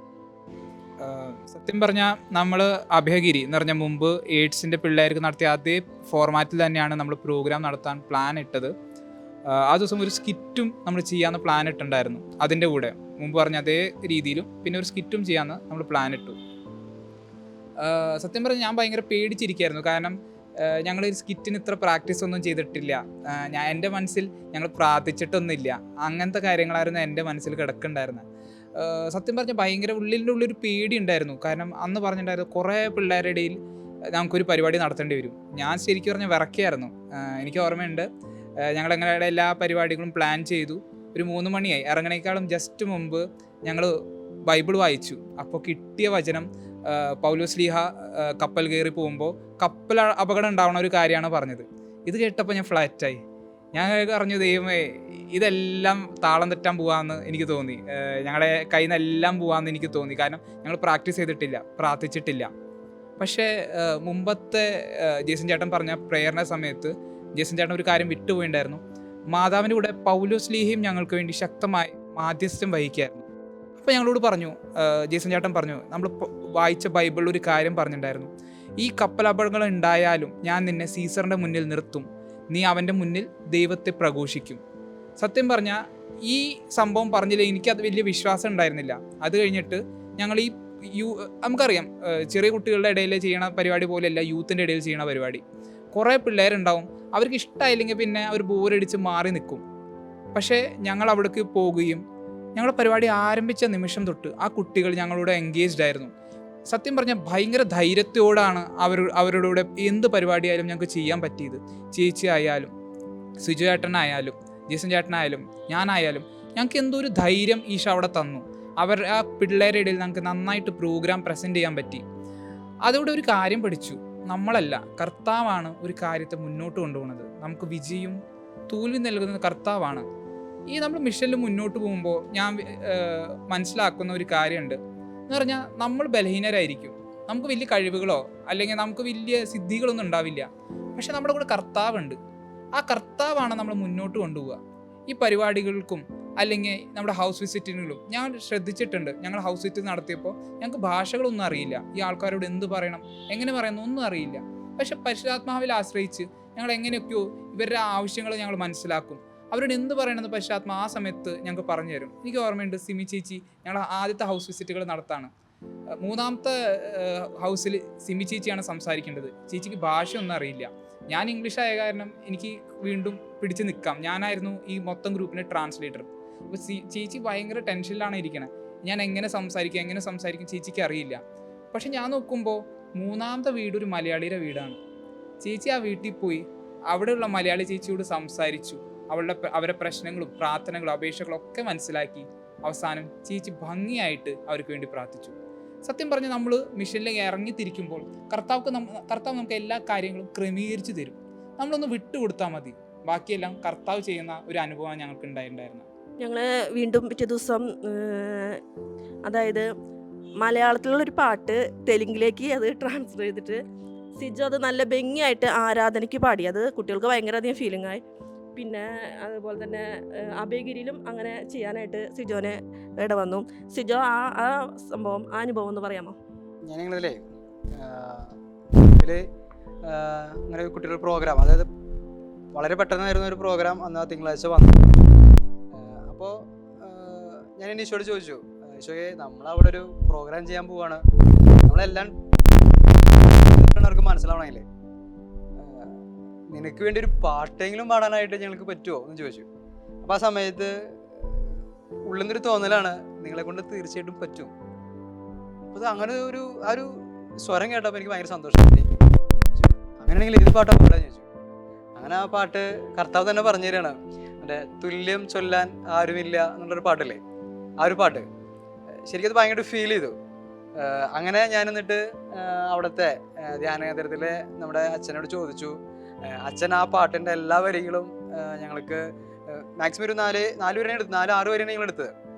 പക്ഷേ ആരാധനയ്ക്ക് റിപ്പീറ്റ് ചെയ്ത് പാടാൻ വേണ്ടി മാത്രം. അങ്ങനെ ആ പാട്ട് മുഴുവൻ അച്ഛൻ ഞങ്ങൾക്കത് തെലുങ്കിലേക്ക് ഇത് മാറ്റി തന്നു. ഞങ്ങൾ അവസാന സമയം വരയ്ക്കും അച്ഛൻ്റെ വണ്ടിയിലാണ് ഞങ്ങൾ പോണത്. അങ്ങനെ ഭംഗിയിട്ടൊക്കെ എഴുതിയെടുത്തു. എന്നിട്ട് അത് പ്രാക്ടീസ് ചെയ്ത് നോക്കി ആ 4 വരി മാത്രം. എന്നിട്ട് അങ്ങനെ അത് പാടിയപ്പോൾ സത്യം പറഞ്ഞു വെച്ചാൽ പിള്ളേർക്കും അവിടുത്തെ ആ കോൺവെന്റിലെ സിസ്റ്റേഴ്സിനും ഭയങ്കര അതിശയായി. എന്ത് വന്നിട്ട് ആകെ 2 ദിവസമായിട്ടുള്ളൂ, അപ്പോഴേക്കും നമ്മൾ തെലുങ്കിൽ പാട്ടൊക്കെ പാടി ഭയങ്കര മനോഹരമൊക്കെ ഉണ്ടപ്പോൾ അവർക്ക് ഭയങ്കര സന്തോഷം തോന്നി, ഭയങ്കര ഒരു ഫീലായിരുന്നു. അതുപോലെ തന്നെ ഇപ്പോൾ നേരത്തെ പറഞ്ഞല്ലോ ഒരു സ്കിറ്റ് ചെയ്തു എന്നുള്ളത് ശരിക്കും ഞങ്ങൾക്ക് പ്ലാനില്ലാത്തൊരു സംഭവമായിരുന്നു. നമ്മുടെ കുറച്ച് വർഷങ്ങൾക്ക് മുന്നേ ഒരു പെന്തോക്കോസ്തയുടെ ഒരു സ്കിറ്റ് ഉണ്ടായിരുന്നു. അത് ഫേമസ് സ്കിറ്റാണ്. നമ്മുടെ തൃശ്ശൂർ സോണിലെ ഒരു പ്രോഗ്രാമിന് ഭംഗിയായിട്ട് കളിച്ചിരുന്നു. ഒരു പ്രോഗ്രാമില്ല, 2-3 പ്രോഗ്രാമിൽ ആ ഒരു സ്കിറ്റ് കളിച്ചിട്ടുണ്ട്. ആ ഒരു റീകമ്മിറ്റ്മെൻറ്റിൻ്റെ ഭാഗമായിട്ട് ഒരു സ്കിറ്റ് കളിച്ചിട്ടുണ്ടായിരുന്നായിരുന്നു. ആ ഒരു സ്കിറ്റ് ഞങ്ങൾ മുഴുവനും എല്ലാ ഭാഗങ്ങളും ഞങ്ങൾ തെലുങ്കിലേക്ക് തർജ്ജമ ചെയ്തു. അതും ഞങ്ങളെ ഹെൽപ്പ് ചെയ്ത് നമ്മുടെ ഡിവിയൻ റിട്രീറ്റ് സെൻറ്ററിലെ അച്ഛനായിരുന്നു. അതും ഇതുപോലെ ഞങ്ങൾ അവിടെ അവരുടെ മുമ്പിൽ പ്രസൻറ്റ് ചെയ്തു. ആ ഒരു സ്കിറ്റിൻ്റെ ഒരു അനുഭവം എന്നൊക്കെ പറഞ്ഞു കഴിഞ്ഞാൽ നമ്മുടെ ജയ്സൺ ചേട്ടൻ അത് ഭംഗിയായിട്ടൊന്ന് പ്രസൻറ്റ് ചെയ്യും ആ ഒരു കാര്യം എങ്ങനെയാണെന്നുള്ളത്. ഞങ്ങൾ ക്യാമ്പസിൽ പ്രോഗ്രാം ചെയ്യണമെന്ന് പറഞ്ഞപ്പോഴേ കോർഡിനേറ്റർ പറഞ്ഞു നമുക്കൊരു സ്കിറ്റ് ചെയ്യണം, നമ്മൾ യൂത്തിൻ്റെ അടുത്തേക്കാണ് പോകുന്നത്. അപ്പോൾ ഞാൻ ജീവിതത്തിൽ ഇതുവരെ സ്കിറ്റ് ചെയ്തിട്ടില്ല. അപ്പോൾ ഞാൻ പറഞ്ഞു അതൊരു ബുദ്ധിമുട്ടാണ്, ശരിയാവുമെന്ന് എനിക്ക് തോന്നുന്നില്ല എന്ന് പറഞ്ഞു. പക്ഷെ അന്ന് ദിവാനിനാഥൻ്റെ അടുത്തിരുന്ന് പ്രാർത്ഥിച്ചപ്പോൾ കർത്താവിൻ്റെ ഒരു പ്രചോദനത്താൽ ഞാൻ സ്കിറ്റ് ഓക്കെ പറഞ്ഞു. പക്ഷെ എനിക്ക് കിട്ടിയ റോള് പത്രോസിൻ്റെ റോളായിരുന്നു. ഞാൻ കണക്കൂട്ടി എന്തായാലും പറ്റിയ റോൾ തന്നെയാണ്, കാരണം പത്രോസ് ഇതുപോലെ തന്നെ ഒരു പെടുത്തൊണ്ടനാണല്ലോ. ഞാൻ സ്കിറ്റ് ഞങ്ങൾ ഒരുങ്ങിപ്പോയി. ആ ക്യാമ്പസിലേക്ക് കടന്ന വശം ഞാൻ പറഞ്ഞു, കർത്താവിനോട് പറയാണ് ഈ പ്രോഗ്രാം പുറത്താണ്, ഓപ്പണാണ് നടക്കുക, ഓപ്പണിലാണ്. ഇവർ പറഞ്ഞു അല്ല നമുക്ക് ഈ ക്യാമ്പസിലൊരു ഹാളിലാണ് ഇത് ചെയ്യുക. പക്ഷെ പറഞ്ഞതുപോലെ തന്നെ ഈ സാധനം ഓപ്പൺ സ്ഥലത്താണ് നടന്നത്. പക്ഷേ അവിടെ ഞങ്ങൾ വളരെ ടെൻഷനായിട്ട് പോയപ്പോൾ ഞങ്ങൾ അവിടെ ചെന്ന് നിന്നതേ ഞങ്ങൾക്ക് ഓർമ്മയുള്ളൂ. പിന്നെ അവിടുന്ന് അങ്ങോട്ട് നേരത്തെ ജിതിൻ പറഞ്ഞതുപോലെ പരിശുദ്ധാത്മാവിൻ്റെ ഒരു ശക്തമായൊരു അഭിഷേകമായിരുന്നു. ആദ്യത്തെ ഒരു പ്രോഗ്രാമിലൂടെ തന്നെ അവിടെ കുട്ടികൾ വളരെ ആക്റ്റീവായി. പിന്നെ ഞാൻ എന്നെ സംബന്ധിച്ച് നോക്കുമ്പോൾ ഞാൻ ഈ സ്കിറ്റ് ഞങ്ങൾ ചെയ്യാനായിട്ട് ഞാൻ ചെന്ന് നിൽക്കുകയാണ്. പിന്നെ എന്തൊക്കെ അവിടെ നടന്നതെന്ന് സത്യത്തിൽ എനിക്ക് പറയാൻ പറ്റില്ല, കാരണം അത്രമാത്രം ദൈവത്തിൻ്റെ ഒരു ഇടപെടലായിരുന്നു. വളരെ മനോഹരമായിട്ട് ഞങ്ങൾക്ക് ആ സ്കിറ്റ് ചെയ്യാൻ സാധിച്ചു. അതുപോലെ തന്നെയാണ് ഒരു 10 മിനിറ്റ് ഒരു ടോക്ക് പറയാൻ പറഞ്ഞിട്ടുണ്ടായിരുന്നു എന്നോട്. ഞാൻ മലയാളത്തിൽ പറയുന്നു, തെലുങ്കിൽ തർജ്ജമ ചെയ്യാനായിട്ട് സിസ്റ്ററുണ്ട്. യോഹന്നാന്റെ സുവിശേഷം 8-ാം അധ്യായം 12-ാം തിരുവചനമാണ് പറഞ്ഞത്, ഞാൻ ലോകത്തിൻ്റെ പ്രകാശമാണ്. ഈ വചനം ആസ്പദമാക്കിയിട്ടാണ് ഞാൻ കുട്ടികളോട് സംസാരിച്ചത്. അതും കുട്ടികൾക്ക് വലിയ ദൈവാനുഭവമായി. ഞങ്ങളുടെ ഈ പരിപാടികളൊക്കെ എടുക്കാനായിട്ട് ഞങ്ങൾക്കൊരു ക്യാമറമാൻ ഉണ്ടായിരുന്നു. ആ ക്യാമറമാനാണ് ഷിജു നന്നായിട്ടത് എല്ലാം എടുത്തു കൊണ്ടുവന്ന് ഞങ്ങൾ വൈകുന്നേരം അതൊക്കെ കണ്ടൊന്ന് ആസ്വദിക്കുമായിരുന്നു. അപ്പോൾ ആ ക്യാമറമാൻ്റെ അനുഭവം ഷിജ പറയുന്നത്. അത് ദൈവത്തിന് അനുസരിച്ചാണ് അത് ചെയ്തുകൊണ്ടിരുന്നത്. അത് ക്യാമ്പസ് അനുസരിച്ച് അച്ഛ പറഞ്ഞു, രാജേന്ദ്ര അച്ഛ പറഞ്ഞു ഈ വീഡിയോ ചെയ്യണമെന്ന് പറഞ്ഞു. ശരി അച്ഛ, ഞാൻ ചെയ്യാം. വീഡിയോ ഞാൻ എൻ്റെ ഫോണിലൂടെയാണ് ഞാൻ ചെയ്തത്. അങ്ങനെയാണ് എല്ലാവരുടെയും ഈ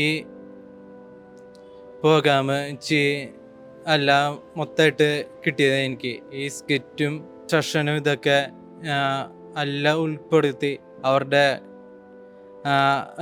കുട്ടികളുടെ എല്ലാ ഇതും നമുക്ക് കിട്ടിയിട്ടുണ്ടായിരുന്നു. അച്ഛൻ ഈ എല്ലാം കിട്ടിയത് ചോദിച്ചപ്പോൾ അച്ഛ കിട്ടി അച്ഛ, ഞാൻ പറഞ്ഞു ഓക്കെ അച്ഛ, അത് അച്ഛൻ ചെയ്തുതരാൻ ഞാൻ പറഞ്ഞു. പിന്നെ ഈ ആരാധന ഉണ്ട്, ഈ ആരാധന ചെയ്യാൻ പറഞ്ഞാൽ അതിൻ്റെ വീഡിയോയും എനിക്ക് കിട്ടാമെന്ന് പറഞ്ഞിട്ടുണ്ടായിരുന്നു. അങ്ങനെയാണ് എനിക്ക് ആ ആരാധനയോടെ ചെയ്ത് കൊടുക്കാൻ എനിക്ക് താല്പര്യം ഉണ്ടായിരുന്നു. അത് ഞാൻ ചെയ്തു കൊടുത്തത്. അങ്ങനെ ഔദ്യോഗികമായിട്ട് ഒരു ടീമിൻ്റെ ഒരു ക്യാമറമാൻ എന്ന പദവി ഞങ്ങളുടെ ഷിജോമാൻ സ്വന്തമാക്കിയത്. നമുക്ക് അടുത്തൊരു ടീമിൻ്റെ വിശേഷങ്ങളിലേക്ക് നമുക്ക് കിടക്കാം. ഞങ്ങൾ 3ാമത്തെ ഗ്രൂപ്പാണ്. ഞങ്ങൾക്ക് കിട്ടിയ സ്ഥലം ഉപ്പൽത്തടിയ എന്ന ഗ്രാമത്തിലാണ്. അപ്പോൾ ഞങ്ങൾക്ക് താമസിക്കാൻ വേണ്ടിയിട്ട് ഞങ്ങൾ ഗ്രൂപ്പിൽ 5 പേരുണ്ടായിരുന്നു. അപ്പോൾ താമസിക്കാൻ വേണ്ടിയിട്ട് ഞങ്ങൾക്ക് അവിടുത്തെ ഒരു ഗ്രാമമാണ് ഞങ്ങൾക്ക് ഒരുക്കിയിരുന്നത്.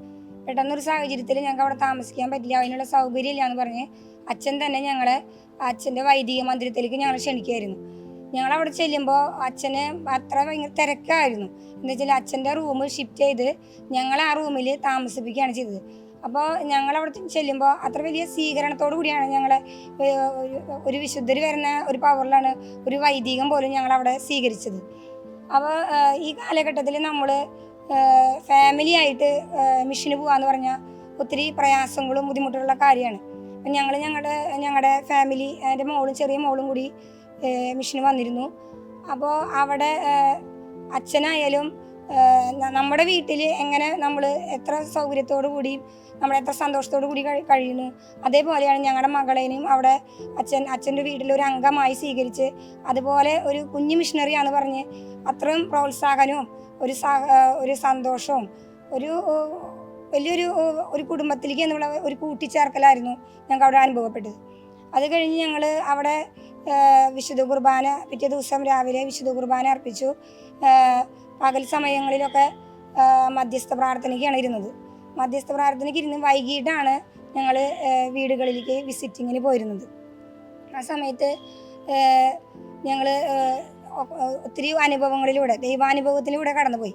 അപ്പോൾ ഒരനുഭവം, ഞങ്ങൾ ഈ പറഞ്ഞ മാതിരി ഒരു വൈദിക മന്ദിരത്തിൻ്റെ ഇതിലാണ് താമസിച്ചിരുന്നത്. തൊട്ടടുത്ത് തന്നെ ഒരു ദേവാലയം ഉണ്ട്. വലിയ കുഴപ്പമില്ലാത്ത നല്ലൊരു ദേവാലയം തന്നെയാണ്. അതിൻ്റെ പുറകിൽ ഇടിഞ്ഞു പൊളിഞ്ഞ് കിടക്കുന്നൊരു പഴയൊരു ബിൽഡിങ്ങും ഉണ്ട്. അപ്പോൾ ദേവാലയത്തിൽ നമുക്ക് നന്നായിട്ട് പ്രാർത്ഥിക്കാനായിട്ട് സാധിച്ചിരുന്നു. ഞങ്ങൾ അനുദിന ദിവ്യബലി, പക്ഷേ അവിടെ ആ ഒരു ഗ്രാമത്തിൽ നിന്ന് കുർബാനയ്ക്ക് വരുന്നത് അച്ഛനടക്കം അവിടെ 5 പേരാണുള്ളത്. കുർബാനയ്ക്ക് ബലി അർപ്പിക്കാനായിട്ട് വരുന്നത് ആകെ 5 പേരാണ്. അത് ഞങ്ങൾക്ക് ഒരുപാട് വിഷമമായി. എന്നാൽ ഇത്രയും കുറച്ച് പേർക്ക് വേണ്ടിയിട്ടുള്ള ഒരു ബലിയർപ്പണോട് നടക്കണേ ഒരു വിഷമം ഉണ്ടായിരുന്നു. അപ്പോൾ അത് കഴിഞ്ഞ് നോക്കിയപ്പോൾ ഈ ചെറുതായിട്ടുള്ള പള്ളിയുടെ ചുറ്റുവട്ടമൊക്കെ ആകെ കാട് പിടിച്ച് കിടക്കുക. അപ്പോൾ ഞാനത് ഇവരോട് പറഞ്ഞു, ഇങ്ങനെ പള്ളിയൊക്കെ കാട് പിടിച്ച് കിടക്കണേ, നമുക്കൊന്ന് വൃത്തിയാക്കിയാലോ എന്ന് പറഞ്ഞു. അപ്പോൾ അവർ പറഞ്ഞു വേണ്ട, വല്ല പാമ്പൊക്കെയാണെങ്കിൽ ബുദ്ധിമുട്ടാണ്, നമ്മൾ ഈ ഇത്രയും ദൂരം വന്നിട്ട് വല്ല പാമ്പ് കടി നേരിട്ട് പോകണ്ടല്ലോ. ഞാൻ പറഞ്ഞു നമ്മുടെ തമ്പുരാന് വേണ്ടിയിട്ടല്ലേ. എന്നിട്ട് ഞങ്ങളതൊക്കെ വെട്ടി വൃത്തിയാക്കി.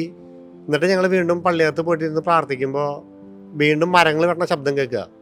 അപ്പോൾ നോക്കുമ്പോൾ അച്ഛനും അവിടുത്തെ കപ്പിയാരും കൂടിയിട്ട് പുറകിലുള്ള മരങ്ങളൊക്കെ വെട്ടി കാടുകളൊക്കെ വെട്ടി തെളിക്കുകയായിരുന്നു. എന്നിട്ട് പിറ്റേ ദിവസം രാവിലെ കുർബാന കഴിഞ്ഞിട്ട് അച്ഛൻ ഞങ്ങളെ കാത്തുകയായിരുന്നു. അപ്പോൾ ഞങ്ങൾ അച്ഛൻ്റെ കൂടെ വന്നു. അപ്പോൾ അച്ഛൻ ഞങ്ങളെ മുന്നോട്ട് നയിച്ചിട്ട് പറഞ്ഞു നമുക്ക് ഇവിടെ നിന്ന് പ്രാർത്ഥിക്കണം. ഇത് ഒരു ഉണ്ണീശോയുടെ തീർത്ഥാടന കേന്ദ്രം പണിയാനായിട്ട് പ്ലാൻ ചെയ്തൊരു സംഭവമാണ്.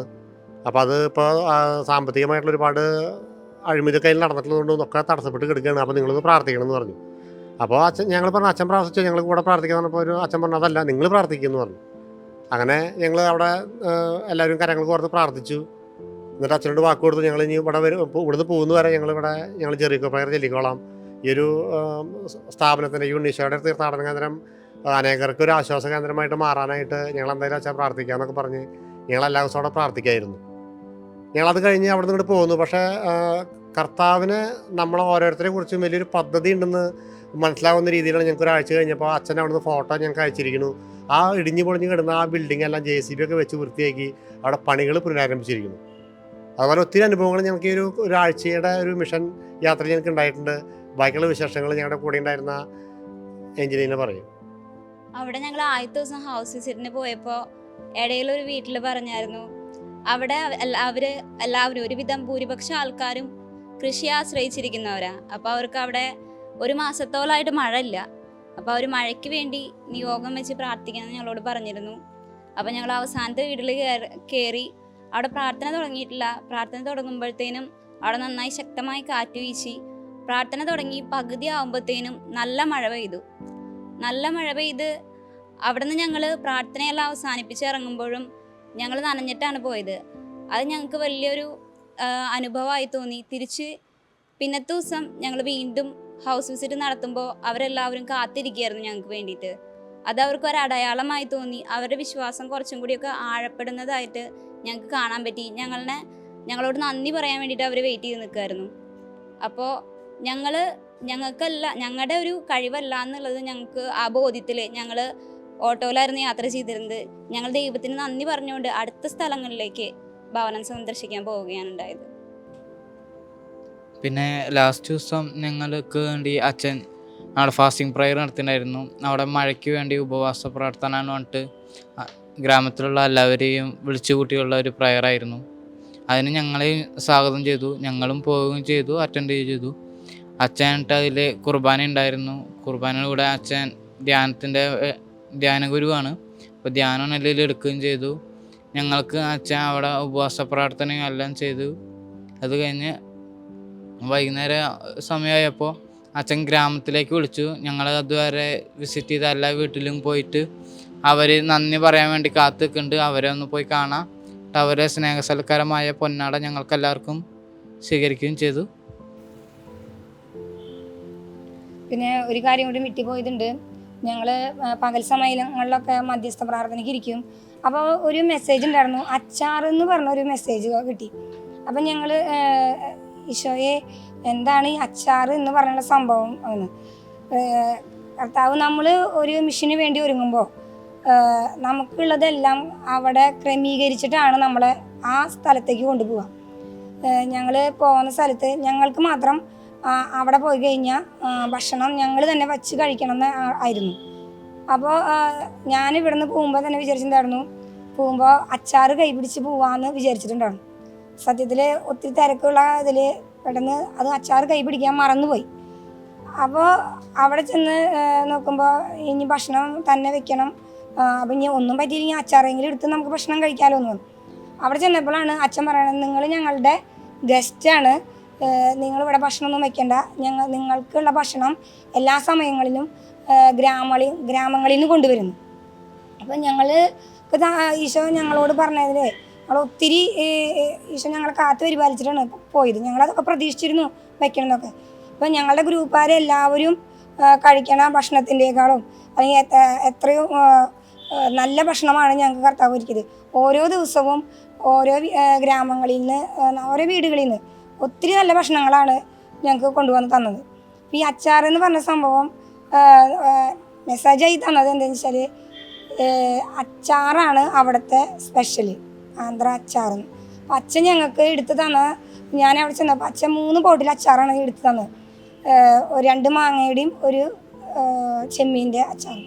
അപ്പോൾ നമ്മൾ ഒരു ചെറിയൊരു കാര്യം മറന്നെങ്കിൽ പോലും ഈശോ നമ്മളെ ഒരു സ്ഥലത്തേക്ക് മിഷനായി കൊണ്ടുപോകുമ്പോൾ അത് ഒരു കുഞ്ഞു സംഭവം പോലും നമ്മളെ ക്രമീകരിച്ച് നമ്മൾ ഒരുക്കിയിട്ടാണ് ഈശോ നമ്മളെ ഒരു സ്ഥലത്തേക്ക് നമ്മൾ മിഷനായിട്ട് അയക്കുക. ഓക്കെ, താങ്ക് യു ചേച്ചി. ഇതിൽ ഒരു കാര്യം കൂട്ടിച്ചേർക്കുകയാണ് ഞാൻ. നമ്മുടെ ഏഞ്ചിനെ പറഞ്ഞല്ലോ, പ്രാർത്ഥിച്ചപ്പം മഴ പെയ്തു എന്ന് പറഞ്ഞു. പ്രാർത്ഥിച്ച് ഓൺ സ്പോട്ടിലാണ് റിസൾട്ട് കിട്ടിയത്. അതിനൂടെ കൂട്ടിച്ചേർക്കാനായിട്ട് ഞാൻ 2ാമത്തെ ഗ്രൂപ്പിൻ്റെ ഭാഗമായിരുന്നു. അവർ പ്രാർത്ഥിക്കുന്ന ആ ഒരു വീട്ടിൽ നിന്ന് പ്രാർത്ഥിച്ച് അവസാനിക്കുമ്പോൾ മഴ പെയ്യാൻ തുടങ്ങി. ആ സമയത്ത് ഇവിടെ നേരത്തെ പറഞ്ഞൊരു ആശ്രമ ഒരു ഓർഫനേജിൽ ഒരു പ്രോഗ്രാം ചെയ്ത കാര്യം, ഈ പ്രോഗ്രാം നടക്കാനായിട്ട് ആക്ടിവിറ്റി എല്ലാം പ്ലാൻ ചെയ്ത് ജിതിൻ പ്ലാൻ ചെയ്ത് ഔട്ട്സൈഡ് ആയിരുന്നു. സന്ധ്യ നേരമാണ്, ഏകദേശം ഒരു 7:45 8 മണി ആ നേരവാറായിട്ടുണ്ട്. അങ്ങനെ ആ ആക്ടിവിറ്റി കഴിഞ്ഞ് ഞങ്ങൾ അകത്തേക്ക് കയറലും മഴ തുടങ്ങലും ഒരുമിച്ചായിരുന്നു. പിറ്റേ ദിവസം നേരത്തെ പറഞ്ഞില്ലേ ഗൂഗിൾ മീറ്റിൽ ഞങ്ങൾ പരസ്പരം ഷെയർ ചെയ്തിരുന്നത്. ആ സമയത്താണ് ഈ ഒരു വിശേഷം ഒരു പങ്കുവെച്ചത്. ഞങ്ങൾ ആ ഒരു വീട്ടിൽ കയറുന്നത് ഏകദേശം ഒരു 7:45 നേരത്താണ് ഞങ്ങൾ അവിടെ കയറുന്നതും പ്രാർത്ഥിക്കുന്നതും എല്ലാം. ഒരേ സ്ഥലത്തിൻ്റെ ഒരു 10 കിലോമീറ്റർ ഡിഫറൻസേ ഉള്ളൂ. പക്ഷെ ഇവിടെ നിന്ന് സംഭവിച്ചു കഴിഞ്ഞാൽ കർത്താവ് പോലും നമ്മുടെ ഇപ്പം നേരത്തെ ലിജിച്ച് പറഞ്ഞ പോലെ കർത്താവ് വെൽ പ്ലാൻഡ് ആണ് കാര്യങ്ങൾ. ഈ ആക്ടിവിറ്റി പുറത്ത് നടക്കുന്ന അറിയാം. ആ കയറിന് ശേഷമാണ് ഈ ഒരു പ്രാർത്ഥന ഇവിടെ കയറി വന്നതും മഴ കർത്താവ് ഭൂമിയിലേക്ക് കൊടുക്കുന്നതും ഈ ഒരു ആക്ടിവിറ്റി മുടങ്ങാതെ ഈ പ്രോഗ്രാം വളരെ മനോഹരമായിട്ട് പോയത്. അങ്ങനെ വളരെ വളരെ എന്താ പറയുക, കർത്താവ് ശരിക്കും പരിപാലിക്കുന്നതായിട്ടൊരു ഫീല് ഞങ്ങൾക്ക് എല്ലാവർക്കും ഉണ്ടായി. ഞങ്ങൾ അന്ന് ഈ പറഞ്ഞ ഞങ്ങളെല്ലാവരുടെയും വെള്ളിയാഴ്ചയോട് കൂടിയിട്ട് വ്യാഴാഴ്ച വൈകുന്നേരത്തോട് കൂടിയിട്ട് തന്നെ ഞങ്ങളെല്ലാവരുടെയും വിസിറ്റിങ്ങൾ ഞങ്ങളൊക്കെ അവസാനിച്ചു. വെള്ളിയാഴ്ച ഞങ്ങൾ തിരിച്ച് ഞങ്ങൾ ആദ്യം പോയ നമ്മുടെ ആ റീജിയണൽ മഠം എന്ന് പറഞ്ഞില്ലേ അവിടേക്ക് ഞങ്ങൾ തിരിച്ചു വരികയാണ്. വെള്ളിയാഴ്ച ഞങ്ങളവിടെ വന്നു, ഞങ്ങളെല്ലാവരും ഒരുമിച്ചോട് കൂടി. വെള്ളിയാഴ്ച ഏകദേശം ഒരു 6 മണിയോട് കൂടി മുന്നേ തന്നെ ഞങ്ങളെല്ലാവരും എത്തി. 6 മണി മുതൽ ഒരു 6 മുതൽ ഞങ്ങളവിടെ ഒരുമിച്ച് ഞങ്ങളുടെ ഒരു 3 ടീമിൻ്റെ ഗ്യാതറിങ് നടന്നു. ഒപ്പം തന്നെ നമ്മുടെ അവിടുത്തെ റീജിയണൽ കോർഡിനേറ്റർ, നമ്മുടെ തെലുങ്ക് റീജിയണൽ കോർഡിനേറ്റർ രാജു, ഒപ്പം തന്നെ അവൻ്റെ കസിൻ സിസ്റ്റർ, അങ്ങനെ കുറച്ച് പേരുണ്ടായിരുന്നു. സിസ്റ്റേഴ്സ് എല്ലാവരും വന്നു. നമ്മുടെ ഹെൽപ്പ് ചെയ്തിരുന്ന രാജേന്ദ്രൻ അച്ഛൻ അദ്ദേഹം ഉണ്ടായിരുന്നു. ഞങ്ങളെല്ലാവരും ഒരുമിച്ചിരുന്ന് അങ്ങനെ മൊത്തം കാര്യങ്ങൾ ഷെയർ ചെയ്തു. ആ ദിവസങ്ങളിൽ സംഭവിച്ച എല്ലാം ഷെയർ ചെയ്തു. അതിനുശേഷം ഞങ്ങൾ അവിടെ എല്ലാവരുടെയും ഈ പറഞ്ഞ ഞങ്ങൾക്ക് 3 ഗ്രൂപ്പിനും കിട്ടിയ പ്രാർത്ഥനകൾ ഞങ്ങൾ അന്ന് വൈകുന്നേരം ഒരു 9 മണി മുതൽ ഞങ്ങളൊരു നൈറ്റ് വിസിറ്റ് ചെയ്തു അവിടെ ആ ഒരു മഠത്തിൽ. സിസ്റ്റേഴ്സിന് ഭയങ്കര സന്തോഷമായി. ഞങ്ങളത് ഏകദേശം എന്നിട്ടൊരു 3 മണി പുലർച്ചെ 3 മണി നേരത്തെ ശനിയാഴ്ച പുലർച്ചെ 3 മണിക്കാണ് രാജേന്ദ്രൻ അച്ഛൻ ഞങ്ങൾക്ക് കുർബാന ചെല്ലാനായിട്ട് വീണ്ടും വന്നു. കർത്താവ് എഴുന്നേറ്റ ശേഷം പോയി. അതിനുശേഷം വീണ്ടും വന്നു, കുർബാന ഞങ്ങൾക്ക് ചൊല്ലി തന്നു. ഞങ്ങളങ്ങനെ കുർബാനയിൽ പങ്കെടുത്തു. തിരിച്ച് ഞങ്ങൾ അവിടെ നിന്ന് പോരുകയാണ്. ശനിയാഴ്ച പുലർച്ചെ ഞങ്ങൾ അവിടെ നിന്ന് തിരിച്ച് നമ്മുടെ തൃശ്ശൂർ ദേശത്തേക്ക്, പൂരങ്ങളുടെ നാടായ തൃശ്ശൂർ നാട്ടിലേക്ക് ഞങ്ങൾ വീണ്ടും തിരിച്ചെത്തുകയാണ്. ഇങ്ങനെ പോയി ഞങ്ങളുടെ ഒരാഴ്ചത്തെ മിഷൻ യാത്ര എന്ന് പറയുന്നത് ഏറ്റവും മനോഹരമായി തന്നെ ഞങ്ങളെ കർത്താവ് ക്രമീകരിച്ചു. ഇത്രയുമാണ് ഗ്ലോറി ചേച്ചി നമ്മുടെ ഈ ഒരു ഞങ്ങളവിടുത്തെ ഒരു വിശേഷങ്ങൾ എന്ന് പറയുന്നത്. ഇത്ര നേരമായിട്ട് നമ്മൾ മിഷൻ്റെ യാത്രയുടെ അനുഭവങ്ങളും കേൾക്കുകയായിരുന്നു. ഒരു എൽഡർ എന്ന നിലയിൽ വർഗീസേട്ടാ എന്തെങ്കിലും മെസ്സേജുകൾ ഞങ്ങളോട് പറയാനുണ്ടോ? മെസ്സേജുകൾ പ്രത്യേകമായിട്ട് കർത്താവിനെ നമ്മെക്കുറിച്ചൊരു പദ്ധതി ഉണ്ടെങ്കിൽ നമ്മൾ ഒരു മാമോദിസായിലൂടെ സുവിശേഷവൽക്കരണത്തിൻ്റെ ഭാഗമായിട്ടുള്ളവരാണ് നമ്മൾ ഓരോരുത്തരും. അപ്പോൾ ഞങ്ങളുടെ ഈ പോയ ഞങ്ങളുടെ 3 ടീമിനും ഞങ്ങൾക്കുണ്ടായ ഒരു അനുഭവം എന്ന് പറയുന്നത് നമ്മൾക്ക് വേണ്ടി കർത്താവ് അവിടെ എല്ലാം ക്രമീകരിച്ച് കാത്തിരിക്കുകയാണ്.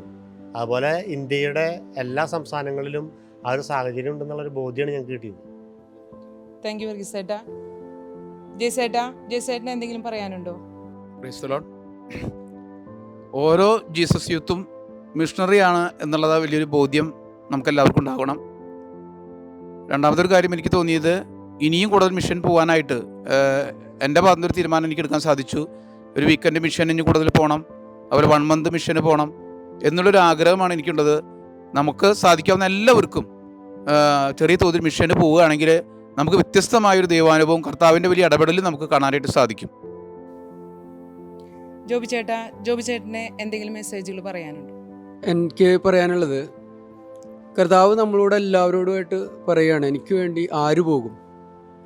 അപ്പോൾ നമ്മൾ ഓരോരുത്തരും, പ്രത്യേകിച്ച് ജീസസ് യൂത്ത് മൂവ്മെൻറ്റിലുള്ള എല്ലാവരും ആ വിളി തിരിച്ചറിഞ്ഞുകൊണ്ട് നമ്മളെല്ലാവരും ഒരു മിഷണറിമാരാണ്, മിഷണറി മൂവ്മെൻറ്റിൻ്റെ ഭാഗമാണ്. നമ്മളെല്ലാവരും അതിന് വിളിക്കപ്പെട്ടവരാണെന്നുള്ള കാര്യത്തിൽ യാതൊരു സംശയമില്ല. ഞങ്ങൾ പോയ സ്ഥലങ്ങളിലൊക്കെ ഒരു കാര്യം ഞങ്ങൾക്ക് മനസ്സിലായത്, അവിടെ പോകുവാനായിട്ട് ആരുമില്ല. അവിടെ വിശ്വാസികളായിരുന്നിട്ട് പോലും അവിശ്വാസത്തിലും അന്ധവിശ്വാസത്തിലൊക്കെ വഴിമാറി പോകുന്ന അനേകർ, അതുപോലെ തന്നെ ഇനിയും ഈശോയെ അറിയാത്ത അനേകർ അവിടെ ഉണ്ടെന്നുള്ള വലിയൊരു ബോധ്യമാണ് ഞങ്ങൾക്ക് ഈ ഒരു ചുരുങ്ങിയ ദിവസം കൊണ്ട് ഞങ്ങൾക്ക് മനസ്സിലായത്.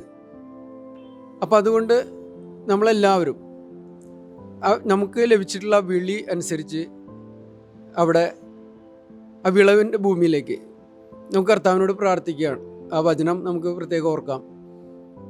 വിളവധികം വേലക്കാരെ ചുരുക്കം, വിളവിൻ്റെ ഭൂമിയിലേക്ക് വേലക്കാരെ അയക്കാൻ വിളവിൻ്റെ നാഥനോട് നമുക്ക് പ്രാർത്ഥിക്കാം.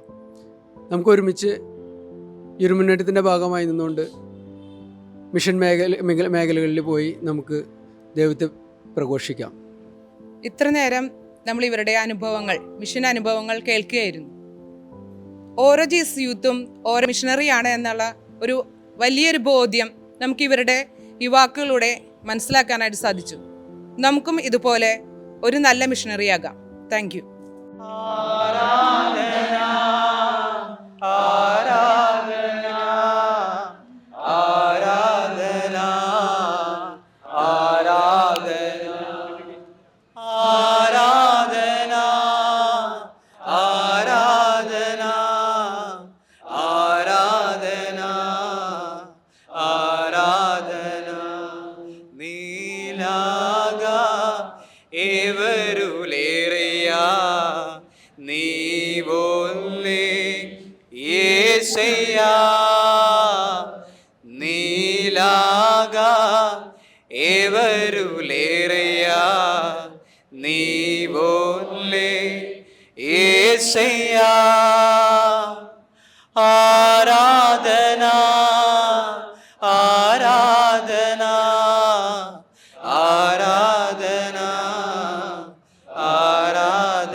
జీవమా నా సొందమా నీయందు ఉన్నాను యేసయ్యా. నా జీవమా నా సొందమా నీయందు ఉన్నాను యేసయ్యా. ఆరాధనా ఆరాధనా ఆరాధనా ఆరాధనా ఆరాధనా ఆరాధనా ఆరాధనా ఆరాధనా ఆరాధనా ఆరాధనా ആരാധന ആരാധന. ഈ ഒരു സമയം നമുക്ക് ഈ ഒരു പ്രോഗ്രാമിനെയും ഇന്നത്തെ ഒരു ദിവസത്തെ എല്ലാം സമർപ്പിച്ചുകൊണ്ടൊന്ന് പ്രാർത്ഥിക്കാം. സ്നേഹന്തനായ നല്ല ദൈവമേ, ഇന്നത്തെ ഒരു ദിവസത്തെ ഞാൻ സമർപ്പിച്ച് പ്രാർത്ഥിക്കുന്നു. ഞങ്ങൾക്ക് മിഷന് പോകാൻ പറ്റിയതിനും ഇപ്പോൾ ഞങ്ങൾക്ക് മിഷൻ്റെ എക്സ്പീരിയൻസ് ഷെയർ ചെയ്യാൻ പറ്റിയതിനും എല്ലാത്തിനും ഓർത്ത് നന്ദി പറയുന്നു. ഇനിയും ഒരുപാട് പേര് നിനക്കായിട്ട് നിൻ്റെ സുവിശേഷം പ്രസംഗിക്കാനായിട്ട് ഇറങ്ങിത്തിരിക്കാനും നിൻ്റെ രാജ്യം സമീപിച്ചിരിക്കുന്നുവെന്നും പറയാൻ വേണ്ടിയിട്ട് ഞങ്ങളുടെ ഈ ഷെയറിങ് വഴി അത് പൂർത്തിയാവട്ടെ. എല്ലാവരും ഇനി മിഷൻ പ്രവർത്തനത്തിനായിട്ട് ഇറങ്ങിത്തിരിക്കട്ടെ. పరలోకమన్నదామాయ కొత్తండ్రి మీ నామము పూజింపబడునుగాక, మీ రాజ్యము వచ్చునుగాక, మీ చిత్తము పరలోకమందు నెరవేరినట్లు భూలోకమందు నెరవేరునుగాక. నానాటికి కావలసిన మా అన్నము మాకు నేర్చుకోండి, మా వద్దకు పడిన వారిని మేము మన్నించినట్లు మా వైపు నేను మన్నించండి. మమ్ము శోధన యందు ప్రవేశింప నియాగా కిడిలో నుండి మమ్ము రక్షించండి. ఆమేన్. దేవర ప్రసాదము చేర్త నిండిన మరియమ్మ వందనము, ఏలినవారు మీతో ఉన్నారు, స్త్రీలలో ఆశీర్వదింపబడిన వారు మీరే, మీ గర్భఫలమగు యేసు ఆశీర్వదింపబడిన వారు అగునే. పరిశుద్ధ మరియమ్మ సర్వేశ్వరుని యొక్క మాత, పాపాత్ములమై ఉండు మా కొరకు ఇప్పుడును మా మరణ సమయమందును ప్రార్థించండి. ఆమేన్. పితా పుత్ర పవిత్రాత్మకు మహిమ కలుగునుగాక. ఆదిలో కలిగినట్లు ఇప్పుడును ఎప్పుడును సదాకాలము మహిమ కలుగునుగాక.